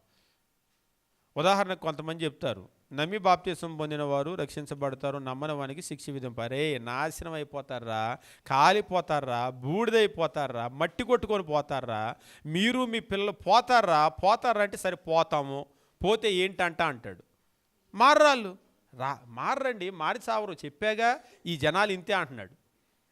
మారి చావరండి వీళ్ళు, చెప్పాగా నేను, వీళ్ళు మారే జనాలు కాదు అంటే. వాళ్ళు మారలేదు, వాళ్ళు నశించిపోతారనే పెయిన్ నీలో ఏం కనబట్టలేదే. కానీ కొంతమంది ఆ ప్రేమ కలిగి చెప్తూ ఉంటారు. ఇక్కడ కూడా క్రీస్తు ప్రభు మన నుంచి కోరుకునేది ఏంటంటే, సత్యం చెప్పమని మాత్రం ఆయన కోరుకోలేదు. అంటే సత్యం చెప్పొద్దు అన్నాడు, సత్యం చెప్పమనే అన్నాడు. కానీ కేవలము సత్యం మాత్రం కాదు. 4వ అధ్యాయం 15వ వచనం మళ్ళొకసారి, ప్రేమ కలిగి సత్యము చెప్పుచు క్రీస్తు వలె ఉండుటకు మనం అన్ని విషయములలో ఎదుగుదము. ఇక్కడ దేవుడు మన మీద ఒక పెద్ద భారం పెట్టాడు. అదేమిటి అంటే ఈరోజు సత్యం చెప్పేటప్పుడు కూడా ఎందుకు వర్కౌట్ అవటం లేదు చాలామంది చెప్తూ ఉంటారు. మీరు చెప్పే ఇదే రిఫరెన్సులు, కానీ ఎందుకు వర్కౌట్ అవటం లేదు? అపోస్తులు చెప్పినవి అవే రిఫరెన్సులు, క్రీస్తు ప్రభు బోధించింది అదే బోధ. అంటే క్రీస్తు ప్రభు ఏం బోధించాడో, అపోస్తులు ఏం బోధించారో, మొదటి శతాబ్దంలో ఏం బోధించారో అదే బోధిస్తూ ఉన్నాం. కానీ ఎందుకు మనుషులు మారటం లేదు అంటే ఆ ప్రేమ కలిగి చెప్పటం అనేది లేదు. ప్రేమ మిస్ అయిపోయింది. ఈరోజు ప్రేమ మిస్ అయిపోయినప్పుడు ఇంతకుముందు మనం గమనించాం కదా, పిల్లలు మన ఇంట్లో ఉండేటువంటి పిల్లలు, రోడ్ల మీద పెరిగే పిల్లలు, వాళ్ళకి వ్యత్యాసం ఏమిటి అంటే ఆ ప్రేమ అనేటువంటిది లేదు. ఆ ప్రేమ లేకపోవటం వల్ల ఏమవుతారంటే వాళ్ళు ఎంత రూడుగా తయారవుతూ ఉంటారు. ఈరోజు మీరు విజయవాడ అంటే బ్లేడ్ బ్యాచ్ తెలియనటువంటి వాళ్ళు కాదు. విజయవాడ బ్లేడ్ బ్యాచ్లు, గంజా బ్యాచ్లు ఫుల్గా ఉంటూ ఉంటారు కదా. అసలు ఒక్కొక్కసారి చూస్తూ ఉంటే ఆ బ్లేడులతో కోసేస్తూ ఉంటే మొత్తం రక్తసిక్తం అసలు ఎట్లా ఉంటుందంటే భయంకరంగా. ఎట్లా అసలు కొంతమందికి ఆ రక్తం చూస్తేనే కళ్ళు తిరుగుతూ ఉంటాయి. ఎట్లా వాళ్ళు అంత క్రూరంగా ఉండగలుగుతున్నారు, ఎట్లా అట్లా కోసేసుకోగలుగుతున్నారు అని అంటే, ఎదుటి మనిషిని అట్లా కోసేసినప్పుడు మనం ఒక్కోసారి రోడ్డు మీద వెళ్ళేటప్పుడు కూడా అలా యాక్సిడెంట్ చూసామనుకోండి, ఎవరైనా సరే యాక్సిడెంట్ అయింది వెంటనే మనం ఏమనుకుంటాం? ఒకసారి మేము మెడ్రాస్లో ఒక ఎగ్మోర్ దగ్గర అనమాట, మెడ్రాస్లో సోదరులకి యాక్సిడెంట్ అయ్యి ఒక సహోదరుడికి మేము వెళ్ళాం పొద్దునపూట. వెళ్ళినప్పుడు నా జీవితంలో నిజంగా నేను అటువంటిది ఎప్పుడు కూడా చూడలేదు. పొద్దున్నే ఆ యాక్సిడెంట్లు ఆ లోపల వార్డులోకి వెళ్తే ఎంతమంది కాళ్ళు చేతులు విరక్కొట్టుకున్నారు. అక్కడ చెప్తూ ఉన్నారు, అంతేనండి, ఆయన ఒక కాంపౌండర్ చెప్తున్నాడు, అంతేనండి పొద్దున్నే పాపం చక్కటి బట్టలు వేసుకుంటారు, ఇస్త్రీ చేసిన బట్టలు వేసుకుంటారు, ఆఫీస్కి వెళ్ళి వస్తున్నా అని బాయ్ చెప్పి వెళ్తారు. ఇక వచ్చిన తర్వాత రోడ్ల మీద ఎన్ని యాక్సిడెంట్లు అవుతాయో, ఎన్ని యాక్సిడెంట్లు, గొప్పలుగా. ఇక కాలు చేయి విరిగినప్పుడు ఎట్లా ఉంటుంది, మామూలుగా మొత్తుకోరు, కేకలు, అరుపులు, అవన్నీ కూడా. నిజంగా అక్కడికి వెళ్ళినప్పుడు మా సహోదరుడు కూడా పొద్దున్నే వెళ్ళేటప్పుడు చాలా చక్కగా మంచి బట్టలు వేసుకొని స్నానం చేసి బయలుదేరిన తర్వాత వెళ్ళిన తర్వాత యాక్సిడెంట్ అయింది, బస్సు వచ్చి గుద్దేసింది, బైక్ కింద పడిపోయారు అని చెప్పేసి అన్నప్పుడు హడావుడిగా అక్కడికి బయలుదేరి వెళ్ళినప్పుడు హాస్పిటల్ అంతా కూడా అట్లా ఉంది. నిజంగా ఎంతమంది వాళ్ళని చూడగానే ఏమనిపించిందంటే, వాళ్ళ మొహాలు చూస్తుంటే పాపం పొద్దున్నే ఇంట్లో చెప్పు వచ్చి ఉంటాడు కదా, ఇంట్లో భార్య పిల్లలు వాళ్ళు ఉండుంటారు కదా. ఒకవేళ సాయంత్రం అయితే పిల్లలు డాడీ ఏడని చెప్పేసి అడుగుతాడు, నాన్న ఇంకా రాలేదని అడుగుతారు, లేకపోతే ఇంట్లో భార్య అడుగుతుంది, ఎదురు చూసే వాళ్ళు ఉంటారు కదా. మనం రోడ్ల మీద వెళ్ళేటప్పుడు కూడా ఒక యాక్సిడెంట్ అవ్వగానే వెంటనే మనం ఏం ఆలోచన చేస్తాం? పాపం ఇంట్లో వాళ్ళు ఏం ఎదురు చూస్తారో, ఎంత కంగారు పడతారో, చూస్తే ఎంత బాధపడతారో అని అనుకుంటామా? ఒక రోడ్డు మీద బ్లేడ్ బ్యాచ్ వాడు ఉంటాడు, బ్లేడ్ తీసుకొని కోసేస్తాడు. కోసేటప్పుడు ఏమన్నా ఆలోచన చేస్తాడా? నేను మీకు చెప్పుంటాను, ఒకసారి ఇలాగనే మనకి మార్కెట్ దగ్గర నైట్ బెంగళూరు వైపు నుంచి వచ్చి ఒక ఆయన దిగి అలాగనే బ్యాగ్ పట్టుకొని వెళ్తూ ఉంటే ఇక్కడే విజయవాడలో మార్కెట్ దగ్గర బ్యాగ్ లాక్కుంటూ ఉన్నాడు. వాడు ఒకడు వచ్చి చేతిలో బ్యాగ్ లాక్కుంటే ఎవడైనా ఇస్తాడా? అలా గట్టిగా బ్యాగ్ పట్టుకునేసరికి బ్లేడ్ తీసి మొహం మీద ఇలా కోసేసాడు. పాపం ఆ ముఖం ఇలా పట్టుకొని బ్యాగ్ వదిలేసాడు, వాడు బ్యాగ్ పట్టుకొని పారిపోయాడు. పాపం ఈయన ఏ ఊరు, ఎక్కడి నుంచి వచ్చాడు, పాపం రాత్రిపూట ఎందుకు నించున్నాడు, నేను ఇలా కోసేసుకొని బ్యాగు లాక్కొని వెళ్ళిపోతే పాపం ఆ ముఖం మీద ఘాటు పడిపోతే ఆ ముఖం మీద ఘాటుతో రేపు ఎట్లా బతుకుతాడు, వాళ్ళ ఇంట్లో భార్య పిల్లలు ఎంత బాధపడతారు, ఇవన్నీ ఆలోచన చేస్తాడు. వాడికి ఏం అవసరం లేదు, ఆ ఎమోషన్స్ ఏమీ లేవు. అంటే నేను చెప్పాలనుకున్న విషయం ఏంటంటే, ఒక మనిషిలో ఎమోషన్స్ కనుక మిస్ అయిపోతే ఒక మనిషి ఎంత క్రూరంగా ఒక మృగంలాగా మారిపోతాడు అనేటువంటి విషయాలు. ఈరోజు సమాజంలో వీటన్నిటికీ కలిగిన ప్రధానమైన కారణము, సమస్య ఏమిటి అంటే ఆ నేర్చుకోవాల్సినటువంటి ప్రేమ నేర్చుకోవటం లేదు. అంటే అది వాళ్ళ లోపం కూడా కాదు, వాళ్ళకి నేర్పించాల్సిన ప్రేమను నేర్పించటం లేదు కుటుంబాలు. అందుకనే దేవుడు చూడండి, ఇప్పుడు కొంతమంది అంటారు కంటే పెరగట్లేదని. అవును, కుక్క కూడా పిల్లల్ని కనేసిద్ది, పెరుగుతూ ఉంటాయి. పంది పిల్లల్ని కంటుంది, పెరుగుతూ ఉంటుంది. ఈ లోకంలో ప్రతి జీవి పిల్లల్ని కంటుంది, పెరుగుతూ ఉంటుంది. వాటికి ఏటికి అమ్మ నాన్న కుటుంబం ఉండరు, కానీ మనిషికి మాత్రం కుటుంబాన్ని పెట్టాడు.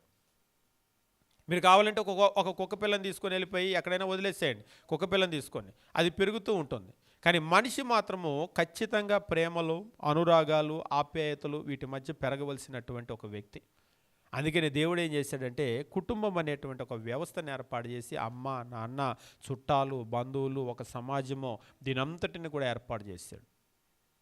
వీటిలో ఈరోజు ఏమైందంటే అమ్మ నాన్న, కుటుంబాలు, అన్నదమ్ములు, అక్క చెల్లెళ్ళు, సమాజము అన్నీ ఉన్నాయి కానీ ప్రేమ లేదు. అసలు వీటన్నింటినీ కూడా ఏర్పాటు చేసింది ఎందుకంటే వాటి కొరకు. ఈరోజు ఇవన్నీ ఉన్నాయి కానీ ప్రేమ లేదు. కొంతమంది అసలు ఒక్కొక్కసారి అంటే ఈ విషయం చెప్తే కొంతమందికి ఇబ్బందిగా ఉంటుంది. పిల్లల్ని తీసుకొని వెళ్ళి హాస్టల్లో వేసేస్తారు చిన్న వయసులో చదువు అని చెప్పేసి. మీరు చూస్తూ ఉంటారు కదా, చిన్నపిల్లల్ని తీసుకొని వెళ్ళిపోయి హాస్టల్లో వేసేస్తూ ఉంటారు. హాస్టల్లో వేస్తే సరే అక్కడ చదువు బాగానే నేర్పుతారు. అమ్మా నాన్న అందించవలసినటువంటి ప్రేమలు, అనురాగాలు, ఆప్యాయతల విషయంలో ఏంటి మరి మీరు? ఆ పిల్లలు అనాథ పిల్లల్లాగా, అమ్మా నాన్న లేకపోతే రోడ్ల మీద ఉన్న పిల్లలు ఎట్లా పెరుగుతారో అట్లా పెరుగుతారు వాళ్ళు. మీరు ఎంత పెద్ద కార్పొరేట్ హాస్టల్లో అయినా సరే మీరు చేర్పించండి, ఏసీ గదుల్లో పెట్టించండి, ఏసీ రూముల్లో పెట్టించండి, వాళ్ళకి ఏసీలు ఉంటాయి, మంచి భోజనం ఉంటుంది, మంచి బెడ్ ఉంటుంది, కానీ ప్రేమలు, అనురాగాలు, ఆప్యాయతలు ఉండవు. ఇప్పుడు మీరు ఎలాగైతే తీసుకొచ్చి పడేశారో హాస్టల్లో, రేపు పెరిగి పెద్దోళ్ళు అయిన తర్వాత, మీరు ముసలోళ్ళు అయిన తర్వాత మిమ్మల్ని తీసుకెళ్ళి ఓల్డేజ్ హోమ్లో పడేస్తారు. పడేసి మీరు అప్పుడు ఎలాగైతే ఫీజు కట్టారో ఆ ఫీజు వాళ్ళు కడతారు. అప్పుడు వాళ్ళకు కూడా ప్రేమలు, అనురాగాలు, ఆప్యాయతలు ఏమీ లేవు. ఎంత కన్నామండి, ఎంత పెంచామండి, ఎంత బాగా చూసామండి, ఏం మాట్లాడొద్దు ఈ బుద్ధి తక్కువ మాటలన్నీ. ఈరోజు మనిషి ఏదైతే విత్తుతున్నాడో సమాజంలో అదే కోసుకుంటూ ఉన్నాడు. మనిషి ప్రేమను, అనురాగాన్ని, ఆప్యాయతను కనుక పిల్లలకు నేర్పితే అవే మరలా తిరిగి వస్తాయి. అవి గనక నేర్పలేదు అంటే సమాజం అలాగనే తయారైపోతుంది. ఈరోజు తల్లిదండ్రుల పరిస్థితి ఎట్లా ఉందంటే, మా పిల్లలకు చదువులు నేర్పించామా, ఇంగ్లీష్ మీడియం నేర్పించామా, లేకపోతే వాళ్ళకు మేము ఎంత ఆస్తి సమకూరుస్తున్నాం, వీటి మీద పెట్టినటువంటి దృష్టి ప్రేమను నేర్పించేటువంటి విషయంలో పెట్టడం లేదు. కాబట్టి ఈరోజు మీ అందరూ కూడా తెలియజేసేటువంటి విషయం ఏమిటంటే, క్రైస్తవ్యం అనేటువంటిది ప్రేమను నేర్చుకోవాల్సినటువంటి ఒక జీవితం. క్రైస్తవ్యాన్ని, ప్రేమను అసలు మనం ఎప్పటికీ కూడా వేరు చేసి మనం చూడలేం. ముఖ్యంగా మనం గమనించేటప్పుడు క్రైస్తవ్యంలో దేవుడు ప్రేమను ఆయన ఎట్లా నేర్చుకోమంటూ ఉన్నాడంటే, మనం ఏదో మనల్ని ప్రేమించే వాళ్ళని మాత్రం ప్రేమించడం కాదు, మన శత్రువుని కూడా ప్రేమించడం. అంటే ప్రతి ఒక్కరిని కూడా ప్రేమించేటువంటి ఈ ప్రేమ మనం పిల్లలకి నేర్పాలి. మనం నేర్చుకోవటం కాదు, మన ఇంట్లో పిల్లలకి ప్రేమను నేర్పించాల్సిన బాధ్యత మన మీద ఉంది. మరి మాకే రాదు కదా అంటే, వీళ్ళిద్దరికీ కలిపి నేర్పాల్సిన బాధ్యత ఎవరి మీద ఉందంటే సంఘం మీద ఉంది. ఇప్పుడు సంఘం అనేటువంటి దేవుడు ఎందుకు ఏర్పాటు చేశాడంటే, చర్చ్ అనేటువంటిది ఏదో ఆరాధనా కార్యక్రమాలు, పూజ కార్యక్రమాలు చేసేసి అయిపోయింది అని చెప్పేసి అంటే కాదు. మీకు లోకంలో జరుగుతూ ఉంటాయి, లోకంలో పూజ కార్యక్రమాలు జరుగుతూ ఉంటాయి. ఏమి చేశారో ఆ పూజ ఏమి అర్థం కాదు. అలాగనే క్రైస్తవ్యంలో కూడా ఆదివారం ఆరాధన ఏదో వచ్చి 1 గంట 2 గంటలు కూర్చొని వెళ్ళిపోయే కార్యక్రమం కాదు. ఖచ్చితంగా మనం నేర్చుకోవాల్సినటువంటి కార్యక్రమం. నేర్చుకోవటానికి దేవుడు సంఘాన్ని ఏర్పాటు చేశాడు. సంఘంలో మనం నేర్చుకోవాలి, నేర్చుకొని క్రీస్తులా ఎదగాలి. ఎదిగేటువంటి క్రమంలో కూడా చెప్తున్నాడు, మనం ప్రేమ కలిగి సత్యము చెప్పచుటకు, క్రీస్తు వలె ఉండుటకు మనం అన్ని విషయములలో ఎదుగుదము. అన్ని విషయాలలో కూడా మనం ఎదుగుదాము. ముఖ్యంగా మనము ప్రేమ కలిగి సత్యం చెప్పడానికి ఎదుగుదాం. ఈరోజు లోకంలో కూడా కొంతమంది అప్పుడప్పుడు అడుగుతూ ఉంటారు, క్రీస్తు చెప్పినప్పుడు అంతమంది మారారు, ఇదే రెఫరెన్సులు అపోస్తులు చెప్పినప్పుడు అంతమంది మారారు. ఒకసారి ఒక ఆయన అన్నాడు, అపోస్తుల కార్యాలు 2వ అధ్యాయంలో పేతురు ఏ కొటేషన్స్ అయితే, అంటే పాత నిబంధన ఏ వచనాలు అయితే కోట్ చేశాడో అదే వచనాలు కోట్ చేసి ఆయన ప్రసంగం చెప్పాడంట. మరొక రకంగా చెప్పాలంటే, అపోస్తుల కార్యాలు 2వ అధ్యాయం పేతురు చేసిన ప్రసంగం ఏం చేశాడు. పేతురు చేస్తే ఆ ప్రసంగానికి 3000 మంది మారారు. ఈయన ఆ ప్రసంగం చేస్తే 3 కూడా మారలేదంట. అదే ప్రసంగం పేతురు చెప్పాడు, 2వ అధ్యాయంలో 3000 మంది మారారు. కానీ ఆ మారినటువంటి 3000 మంది కూడా క్రీస్తు ప్రభువును సిలువ వేసిన వాళ్ళు. మీరు సిలువ వేసిన ఈ క్రీస్తుని అని అన్నాడు. అంటే అక్కడ నిలబడిన వాళ్ళు సిలువ వేసినటువంటి వాళ్ళు, కరడుగట్టినటువంటి వాళ్ళు. ఆ కరడుగట్టినటువంటి వాళ్ళు 3000 మంది మారారు. కానీ అదే ప్రసంగం నేను చేస్తే 3 కూడా మారలేదన్నాడు. ఎందుకు? మళ్ళీ పేతురు ప్రసంగం విన్న వాళ్ళు, కరడుగట్టినటువంటి వాళ్ళు నరహంతకులు, కానీ మన దగ్గర ఉన్న వాళ్ళు అలాంటి వాళ్ళు కాదు, అయినా మారలేదు. ఎందుకు? ఇందాక చెప్పాను కదా, మనం ప్రసంగాలు చేస్తున్నాం, అద్భుతంగా అనర్గళంగా రెఫరెన్స్లు కూడా చేస్తున్నాం, కానీ ప్రేమ కలిగి సత్యాన్ని చెప్పటం లేదు. ఎదుటి వ్యక్తి ఏం చేస్తారంటే మన వైపు చూస్తూ ఉన్నారు, మనం ఎంత ప్రేమ కలిగి చెప్తున్నాం, ఎంత ఎమోషన్ ఉంది, అంటే నేను నాశనం అయిపోతాను అనే బాధ ఉందా వాళ్ళలో అనేటువంటి దాన్ని కూడా వాళ్ళు చూస్తూ ఉంటారు. నిజంగా ఇది నా కొరకే చెప్తున్నారు, ఒకవేళ నేను మారకపోతే వీళ్ళు బాధపడతారు, దేవుడు బాధపడతాడు ఖచ్చితంగా, వీళ్ళు నన్ను గురించి బాధపడుతున్నారు అనేటువంటిది ఉంటే ఖచ్చితంగా వాళ్ళు ఏం చేస్తారంటే మార్పు చెందుతారు. కాబట్టి ప్రేమ అనేటువంటిది చాలా ప్రాముఖ్యమైనటువంటి ఒక విషయం. అది ఎంతోమంది మానవ జీవితాన్ని కదిలించింది, కదిలిస్తూనే ఉంది. ఇవాళకి కూడా మీరు చూడండి, ప్రేమ అనేటువంటిది కరడుగట్టినటువంటి మనుషులను కూడా మార్చింది. ఒక అపోస్తులైనటువంటి పౌలు నరహంతకుడు, ఆయన మారిపోయాడు. పూర్వము హింసకుడును, దూషకుడును అని చెప్పేసి అన్నాడు, మారిపోయారు.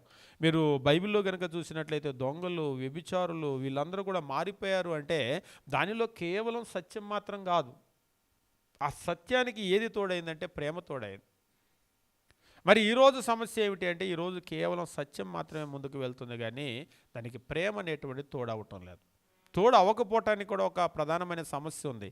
ఏమిటంటే అసలు ముందు ఆ ప్రేమ మనలో లేదు కాబట్టి తోడవటం లేదు.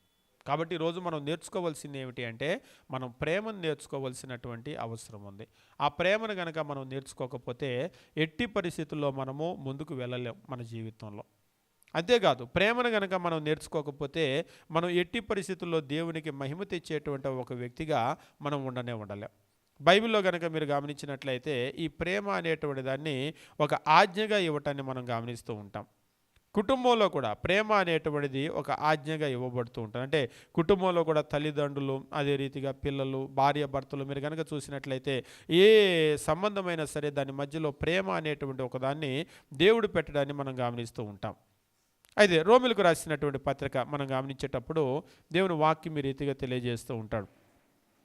అపోస్తులైనటువంటి పౌలు రోమిలకు రాసినటువంటి పత్రిక మనం గమనించినప్పుడు 5వ అధ్యాయము 8వ వచనం మనం గమనించినప్పుడు దేవుని వాక్యం తెలియజేస్తూ, అయితే దేవుడు మన యెడల తన ప్రేమను వెల్లడిపరచుచున్నాడు అని అంటూ ఉంటాడు.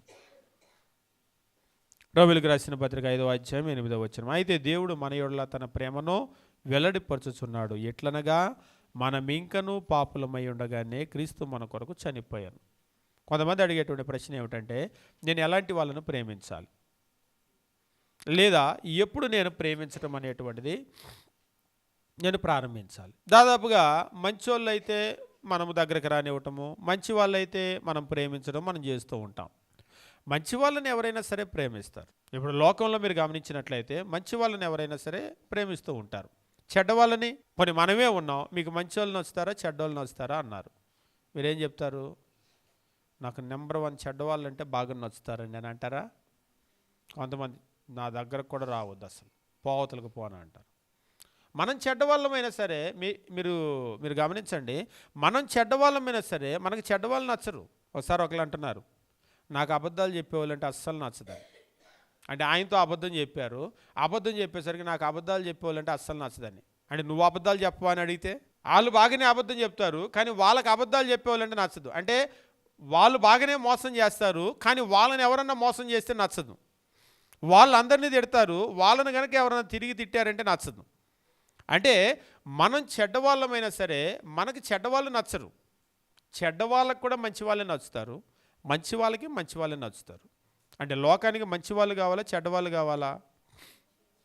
మంచి వాళ్ళని ఎవరైనా ప్రేమిస్తారు. ప్రశ్న, మరి చెడ్డవాళ్ళను ప్రేమించేది ఎవరు ప్రేమించగలుగుతారు అసలు చెడ్డవాళ్ళని? 5వ అధ్యాయము 8వ వచనం మనం గమనించేటప్పుడు రోమిలకు రాసిన పత్రికలో, అయితే దేవుడు మన యెడల తన ప్రేమను వెల్లడిపరచుచున్నాడు, ఎట్లనగా మనమింకా పాపులమై ఉండగానే క్రీస్తు మన కొరకు చనిపోయాను. మనమింకా పాపులమై ఉండగానే క్రీస్తు మన కొరకు చనిపోయాను. అంటే ఎంతవరకు ప్రేమించాడు ఆయన? ప్రేమించడం మాత్రం కాదు, ఏదో ఒక చాక్లెట్ ఇవ్వటం, బిస్కెట్ ఇవ్వడం ఇట్లా కాదు. ఎంతవరకు ప్రేమించాడు? మనము ఇంకా ఇక్కడ ఒక మాట చెప్తున్నాడు, మనము ఇంకా అని అంటున్నాడు. ఇంకనూ పాపులమై ఉండగానే, మనలో మార్పేమి రాలేదు, మనం ఇంకనూ పాపులమై ఉండగానే అలాంటి వాళ్ళని ఎంత ప్రేమించాడు ఆయన? ఆయన ప్రాణం ఇచ్చే వరకు ప్రేమించాడు. ఇప్పుడు దేవుడు కూడా మనల్ని ఏమంటున్నాడంటే క్రీస్తు ఎలాగైతే జీవించాడో మనల్ని అట్లా జీవించమంటున్నాడు. క్రీస్తు వలె ఉండుటకు మనం అన్ని విషయముల్లో ఎదుగుదుము అని అంటున్నాడు. అంటే ప్రేమ అనేటువంటి విషయంలో కూడా ఎదగాలి. ఇప్పుడు క్రీస్తు ఏం చేశాడంటే మంచి వాళ్ళ కొరకు మాత్రమే కాదు, చెడ్డవాళ్ళ కొరకు, ఇంకా వాళ్ళు పాపంలో ఉండగానే వాళ్ళ కొరకు ప్రాణాన్ని అర్పించాడు. అంటే ఈరోజు మనం కూడా క్రీస్తు వలె ప్రేమించాలి అంటే మంచి వాళ్ళను మాత్రమే కాదు, మనం చెడ్డవాళ్ళను కూడా ప్రేమించడం అనేటువంటిది మనం నేర్చుకోవాలి. ఎంత చెడ్డవాళ్ళైనా సరే మనం నిస్వార్థమైనటువంటి ప్రేమను చూపించడం అనేటువంటిది మనం నేర్చుకోవాలి. నిజంగా చెడ్డవాళ్ళకి ఏదైనా మంచి చేయాలంటే మనకు చేతులు వస్తాయా? పొరపాటున మనకి ఏదో ఎప్పుడూ చేయాలని మనసు రాకపోయినా అప్పుడు చేసామనుకోండి, వెంటనే ఎన్ని ప్రశ్నలు వస్తాయి. ఏంటి మీరు అలాంటి వాళ్ళకి చేశారు? ఏంటి ఎవడు దొరకలేదా మీకు? ఏంటి మీరు అలాంటి వాళ్ళకి చేశారు? మీరు ఏదో పర్లేదు అనుకున్నారు, మీరు కూడా వాళ్ళకే మద్దతు ఇస్తున్నారని అంటూ ఉంటారు. ఇదంతా చూసేసరికి ఓరి నాయనో ఎందుకు చేశాను, రెండోసారి చేయకూడదు అని మనం కూడా అనుకుంటాం. నిజంగా అలా గనక అనుకుంటే దేవుడు చెడ్డవాళ్ళకే చేశాడు. అంతే కదా. క్రీస్తు ప్రభు చనిపోయినప్పుడు మంచి వాళ్ళ కొరకు మాత్రమే కాదు, చెడ్డ వాళ్ళ కొరకు చనిపోయాడు. మనం పాపంలో ఉండగానే మన కొరకు ఆయన మరణించాడు. కాబట్టి మనం మంచి వాళ్ళకు మేలు చేయటం మాత్రమే కాదు, చెడ్డ వాళ్ళకు కూడా చేయటం మనం నేర్చుకోవాలి. ఎంతవరకు చెడ్డవాళ్ళు అంటే, క్రీస్తును ఎవరైతే చంపారో, సిలువ వేసి చంపారో వాళ్ళ కొరకు కూడా క్రీస్తు మరణించి వాళ్ళకి రక్షణ ఇచ్చాడు, మనం నమ్మిన నమ్మకపోయినా. ఎవరైతే క్రీస్తును సిలువ వేసి చంపారో వాళ్ళకు కూడా ఆయన రక్షణ ఇచ్చాడు. అంటే ఈరోజు మనకి ఎంత కీడు చేసినా కానీ మనం తిరిగి వాళ్ళకి ఏం చేయాలి? ఇప్పుడు మీకు అర్థమయ్యేటట్లు చెప్తాను. తల్లిదండ్రులు పిల్లల్ని కానీ చాలా కష్టపడి పెంచుతారు. తల్లిదండ్రులు పిల్లల్ని చాలా ప్రేమిస్తారు, కానీ పిల్లలు తిరిగి అంత ప్రేమించరు. అవునా కదా? పిల్లలే ఎక్కువ ప్రేమిస్తారా? పిల్లలు ఎక్కువ ప్రేమిస్తారా తల్లిదండ్రులు ఎక్కువ ప్రేమిస్తారా అని అడిగితే మీరు ఏమంటారు? తల్లిదండ్రులే ఎక్కువ ప్రేమిస్తారు. అంతేగా? మీరు తల్లిదండ్రులుగా ఉండి మాట్లాడుతున్నారేమో, మీరు కూడా ఒకరికి పిల్లలే. ఒక్కసారి మీరు మీ తల్లిదండ్రులు అంత ప్రేమించారా అని వెనక్కి తిరిగి చూసుకోండి. అంత ప్రేమించి ఉంటామా? మీరు మీ తల్లిదండ్రులు ఎక్కువ ప్రేమిస్తున్నారా, మీరు మీ పిల్లల్ని ఎక్కువ ప్రేమిస్తున్నారా అంటే? పోనీ ఇంకా పచ్చిగా చెప్తాను, మీ పిల్లలు 1కి వెళ్ళారు 2కి వెళ్ళారు, మీరు కడగగలరా? ఎబ్బే ఆడిని బయటే కొంచెం తీసుకెళ్ళి అంటారా? కడుగుతారా? 1, 2 కడుగుతారా? పోనీ మీ తల్లిదండ్రులు వృద్ధులైపోయి 1, 2 కూర్చున్నారు మంచంలో, కడగగలుగుతారా? నాకు తెలిసి చాలామంది మంచాలు బయటేస్తారు. ఏంటంటే ఇప్పుడు ఒంట్లో బాగలేదు, 1, 2 అంతా మంచంలోనే, ఇల్లు వాసన వచ్చేస్తుంది. అదే చంటి పిల్లలు నేను మీకు చెప్పుంటాను. ఒకసారి మేము వెళ్ళినప్పుడు ఒక ఇంట్లో మంచం మీద కూర్చోమని చెప్పేసి అన్నారు. కూర్చోబోతుంటే అన్న కొంచెం అంచులో కూర్చొని లోపలికి వెళ్ళి దిగిపోయిద్ది అన్నారు. అదేంటి మంచం దిగిపోవటం అంటే, వాళ్ళ పిల్లలు అంటే చిన్న పిల్లలు మంచం మీద పడుకోబెడతారు కదా, అదేమో డబుల్ కాట్ మంచం. ఆ మంచం మీద పడుకోబెట్టి ఒకటి పోసి ప్లైవుడ్ నానిపోయి లోపలికి వెళ్ళిపోయిందంట, అక్కడ గుంటలాగా అయిపోయిందంట. అదేంటి అట్లెట్లా పిల్లల్ని దీని మీద వేసారంటే, మరి ఇంకింట్లో వేరే మంచం లేదు కదా అన్నారు. మరి మంచం పాడైపోయింది, మరి పరుపు తీసి పడేసి ఉంటారు, పరుపు పాడైపోయింది పర్లేదా అంటే, పిల్లల కంటే ఎక్కువే ఉంది అంటున్నాడు. పోనీ అదే ఇంట్లో వాళ్ళ అమ్మకో నాన్నకో బాగోక ఒకటి పోస్తుంటే అదే మంచం మీద పడుకోబెట్టి మంచం పాడు చేసుకుంటారా? వాళ్ళకంటే మంచం ఎక్కువే ఉందంటారా? ఇప్పుడు మీకు అర్థమై ఉంటుంది. మనం మన తల్లిదండ్రులను బాగా ప్రేమిస్తామా, పిల్లల్ని బాగా ప్రేమిస్తామా? అంతే. రేపు మన పిల్లలు కూడా అంతే, మనల్ని అంతేం ప్రేమించరు, మళ్ళీ వాళ్ళ పిల్లల్ని బాగా ప్రేమించుకుంటారు. అంతే కదా? మనం కొలిసిన కొలతే కదా. మనం కన్న తల్లిదండ్రులు మనకి 1, 2 కడిగినటువంటి తల్లిదండ్రులు అంత బాగా ప్రేమించలేదు, కానీ మన పిల్లల్ని బాగా మా అమ్మే మా అయ్యి అని బొగ్గలు లాగి ముద్దు పెట్టుకుంటూ ఉంటారు. వాళ్ళు మనల్ని రేపు చూసినా చూడకపోయినా వాళ్ళే మనకు ముద్దొస్తూ ఉంటారు. వాళ్ళని చూసే మనం ముడుచుకుంటాం, మా అమ్మే మా బంగారమే అని చెప్పేసి. రేపు వాళ్ళు కూడా అదే కొలత. రేపు మనం ఇంత బాగా చూసినా మనల్ని బాగా చూడరు, మళ్ళీ వాళ్ళ పిల్లల్ని బాగా చూసుకుంటారు. రేపు వాళ్ళ పిల్లలు కూడా అంత బాగా చూసినా వాళ్ళని బాగా చూడరు, మళ్ళీ వాళ్ళు ఎవరిని బాగా చూసుకుంటారు. అది వాస్తవంగా నిస్వార్థమైనటువంటి ప్రేమ గనక మనలో వచ్చినట్లయితే, ఆ క్రీస్తు నేర్పిన ప్రేమ గనక మనం నేర్చుకుంటే, మన పిల్లల్ని కాదు, పిల్లల్ని ఎవడైనా ప్రేమిస్తాడు, తల్లిదండ్రులను కూడా అదే విధంగా ప్రేమించగలుగుతాం. ఒక తల్లిదండ్రులు కాదు, సిలువ వేసి చంపేటువంటి వాళ్ళని కూడా ప్రేమించగలుగుతాం. తండ్రి వీరేమి చేయుచున్నారో వీరు ఎరగరు గనక వీళ్ళని క్షమించు. ప్రపంచంలో ప్రతి ఒక్కరిని కూడా మనం ప్రేమించడం నేర్చుకుంటాం. అమ్మా నాన్నని ప్రేమించడం మాత్రం కాదు, ఇంకా అమ్మా నాన్న అయితే ఇంకా బ్రహ్మాండంగా ప్రేమిస్తారు వాళ్ళు. ఎందుకంటే శత్రువునే ప్రేమించేటువంటి వాళ్ళు, వాళ్ళకి అంత ఉపకారం చేసినటువంటి వాళ్ళని ప్రేమించరా? కాబట్టి ఈరోజు ఎందుకు ప్రేమ అనేటువంటిది నేర్చుకోలేకపోతున్నారు, ప్రేమ అనేటువంటిది కనుమరుగైపోతుంది అంటే, వాస్తవంగా సంఘాలు కూడా చాలా వరకు సంఘాలు ఇప్పుడు పిల్లల్ని స్కూల్కి పంపించాం, ఎందుకు వాళ్ళు తప్పారు అంటే, ఖచ్చితంగా ఒకరు తప్పారు ఇద్దరు తప్పారంటే అనుకోవచ్చు. ఒక 10వ తరగతి ఉంది, 70 మంది విద్యార్థులు ఉన్నారు, 70 మంది లెక్కల్లో తప్పారు, మ్యాథమెటిక్స్ అందరూ తప్పారు, 70 మంది తప్పారు 10th క్లాసు. మీరేమంటారు? ఈలోపు మ్యాథ్స్ టీచర్ వచ్చారు, నేనైతే బ్రహ్మాండంగా చెప్పానండి లెక్కలో, వీళ్ళెవ్వరూ నేర్చుకోలేదు అన్నారు. మీరు ఒప్పుకుంటారా దాన్ని? మిగిలిన సబ్జెక్టులన్నీ కూడా 100కి 100 వచ్చినటువంటి ఒక స్టూడెంటు, ఆయన కూడా మ్యాథమెటిక్స్లో తప్పాడు. ఏంటంటే మా టీచర్ బాగా చెప్పలేదని అన్నారు, అసలు ఏం చెప్పలేదు అన్నారు. ఇప్పుడు ఏమంటారు మీరు? అంటే ఒకవేళ అక్కడ ఆయన గనక చెప్పకపోతే వీళ్ళు నేర్చుకునే అవకాశం ఉండదు. అంటే నేను చెప్పాలనుకున్న పాయింట్ ఏమిటి అంటే, ఈరోజు చాలా స్థానిక సంఘాల్లో పరిస్థితులు ఏంటంటే, ఆదివారం ఆరాధన జరిగించేసామా, 2 పాటలు పాడామా, 4 పాటలు పాడామా, ప్రార్థన చేసుకున్నామా, ఏదో ఒక అరగంట, ఒక గంట ప్రసంగం చేసేసామా, ఏదో ఒక ప్రసంగం చేసేసామా, ప్రభురాత్రి భోజనం తీసుకున్నామా, కానుకలు వేసేసామా, వెళ్ళిపోయామా, అయిపోయింది ఆరాధన. ఈ ఆరాధనలో ఒక సంవత్సరం ఆరాధనకి వెళ్ళిన సంవత్సరానికి దాదాపు 52 వారాలు, 2 సంవత్సరాలు వెళ్ళినా, 5 సంవత్సరాలు వెళ్ళినా, 10 సంవత్సరాలు వెళ్ళినా ఎదుగుదల అనేటువంటిది లేదు వాళ్ళలో. కారణం ఏమిటి? ఎందుకు ఎదగటం లేదు అంటే, ఎందుకు ఎదగటం లేదంటే నేర్పేటువంటి దిశగా స్థానిక సంఘాలు ముందుకు వెళ్ళటం లేదు. కానీ ఇందాక మనం గమనించాం, సంఘం అనేటువంటిది ఏమిటి అంటే ప్రేమ కలిగి సత్యము చెప్పేటువంటి విధంగా వాళ్ళు ఎదిగేటట్లుగా చేయవలసినటువంటి బాధ్యత సంఘానిది. అంటే వాళ్ళకు ప్రేమను నేర్పించవలసింది కూడా ఎవరు? సంఘము ప్రేమను నేర్పించాలి. ఈ లోకములో కరడుగట్టినటువంటి మనుషులైనా సరే సంఘంలోకి వచ్చినప్పుడు వాళ్ళ ప్రేమను నేర్చుకోవాలి. మీరు మొదటి శతాబ్దంలో చూడండి, నరహంతకులు వచ్చారు, దొంగలు వచ్చారు, వ్యభిచారులు వచ్చారు, ఎలాంటి వ్యక్తి వచ్చినా కానీ ఇక్కడికి వచ్చిన తర్వాత ప్రేమ కలిగినటువంటి ఒక వ్యక్తిగా మారిపోయారు. ఒకసారి ఒకళ్ళు అడిగారు, మరి ఇవాళ ఎందుకు చర్చికి వెళ్ళిన వాళ్ళు మారట్లేదు అని చెప్పేసి. అక్కడ మారటం లేదంటే మార్చటం లేదు, అక్కడ నేర్పటం లేదు. అక్కడ నేర్పారు అనుకోండి, నేర్చుకుంటారు వాళ్ళు. నేర్పలేదు కాబట్టి వాళ్ళు నేర్చుకోవటం లేదు. కాబట్టి ఈరోజు స్థానిక సంఘాలు అనేటువంటి మనం ప్రేమను నేర్పించాలి. ఈరోజు కూడా మీరు కుటుంబాల వైపు కనుక చూసుకున్నట్లయితే పిల్లల్ని ప్రేమించినట్లుగా వెనక్కి తిరిగి తల్లిదండ్రులు ప్రేమించడం లేదు, కుటుంబ సభ్యులను ప్రేమించడం లేదు, ఎదుటి వ్యక్తిని ప్రేమించడం లేదు. ఇక శత్రువుని ప్రేమించేటువంటి ప్రేమ అయితే లేనే లేదు. అంటే ప్రేమను మనం నేర్చుకోవటం లేదు. కాబట్టి మనం గమనించవలసినటువంటి విషయం ఏమిటి అంటే మనం అందరినీ కూడా ప్రేమించేటువంటి విషయం, ముఖ్యంగా ఈ ప్రేమలో ఎదిగేటువంటి విషయం అనేటువంటి చాలా చాలా అవసరం. ప్రపంచంలో ప్రేమను నేర్పించినటువంటి వ్యక్తి ఎవరు అంటే క్రీస్తు ప్రభు. క్రైస్తవ్యం అనేటువంటిది ప్రేమను కలిగి ఉండటంలో ఇప్పటికి కూడా క్రైస్తవులు అంటేనే వెంటనే ప్రపంచానికి గుర్తొచ్చేది ప్రేమ. ఈరోజు భారతదేశంలో ఎంతోమంది పుట్టి ఎంతోమంది చచ్చిపోయారు. కానీ మీకు మదర్ తెరీసా అంటే ఒక ప్రత్యేకమైనటువంటి స్థానం ఉంటుంది భారతదేశంలో. ఎందుకు? భారతదేశంలో పుట్టినామ కాదు, భారతదేశానికి చెందినామ కాదు, ఎక్కడో యుగోస్లేవియాలో పుట్టి అక్కడి నుంచి ఇక్కడికి వచ్చి భారతదేశంలో ఆమె చేసినటువంటి సేవలు అనేటువంటివి నిజంగా ఆమె చేసినటువంటి సేవలు. ఒకసారి ఒకళ్ళు అంటున్నారు, మన దేశంలో పుట్టిన వాళ్ళు కూడా మన దేశానికి అంత సేవ చేయలేదు, అంత చేయలేరని. వాస్తవంగా ఆమె అంత సేవ చేయడానికి నేర్పినటువంటిది ఏమిటి? ఆమె మోటివేషన్ ఏమిటి?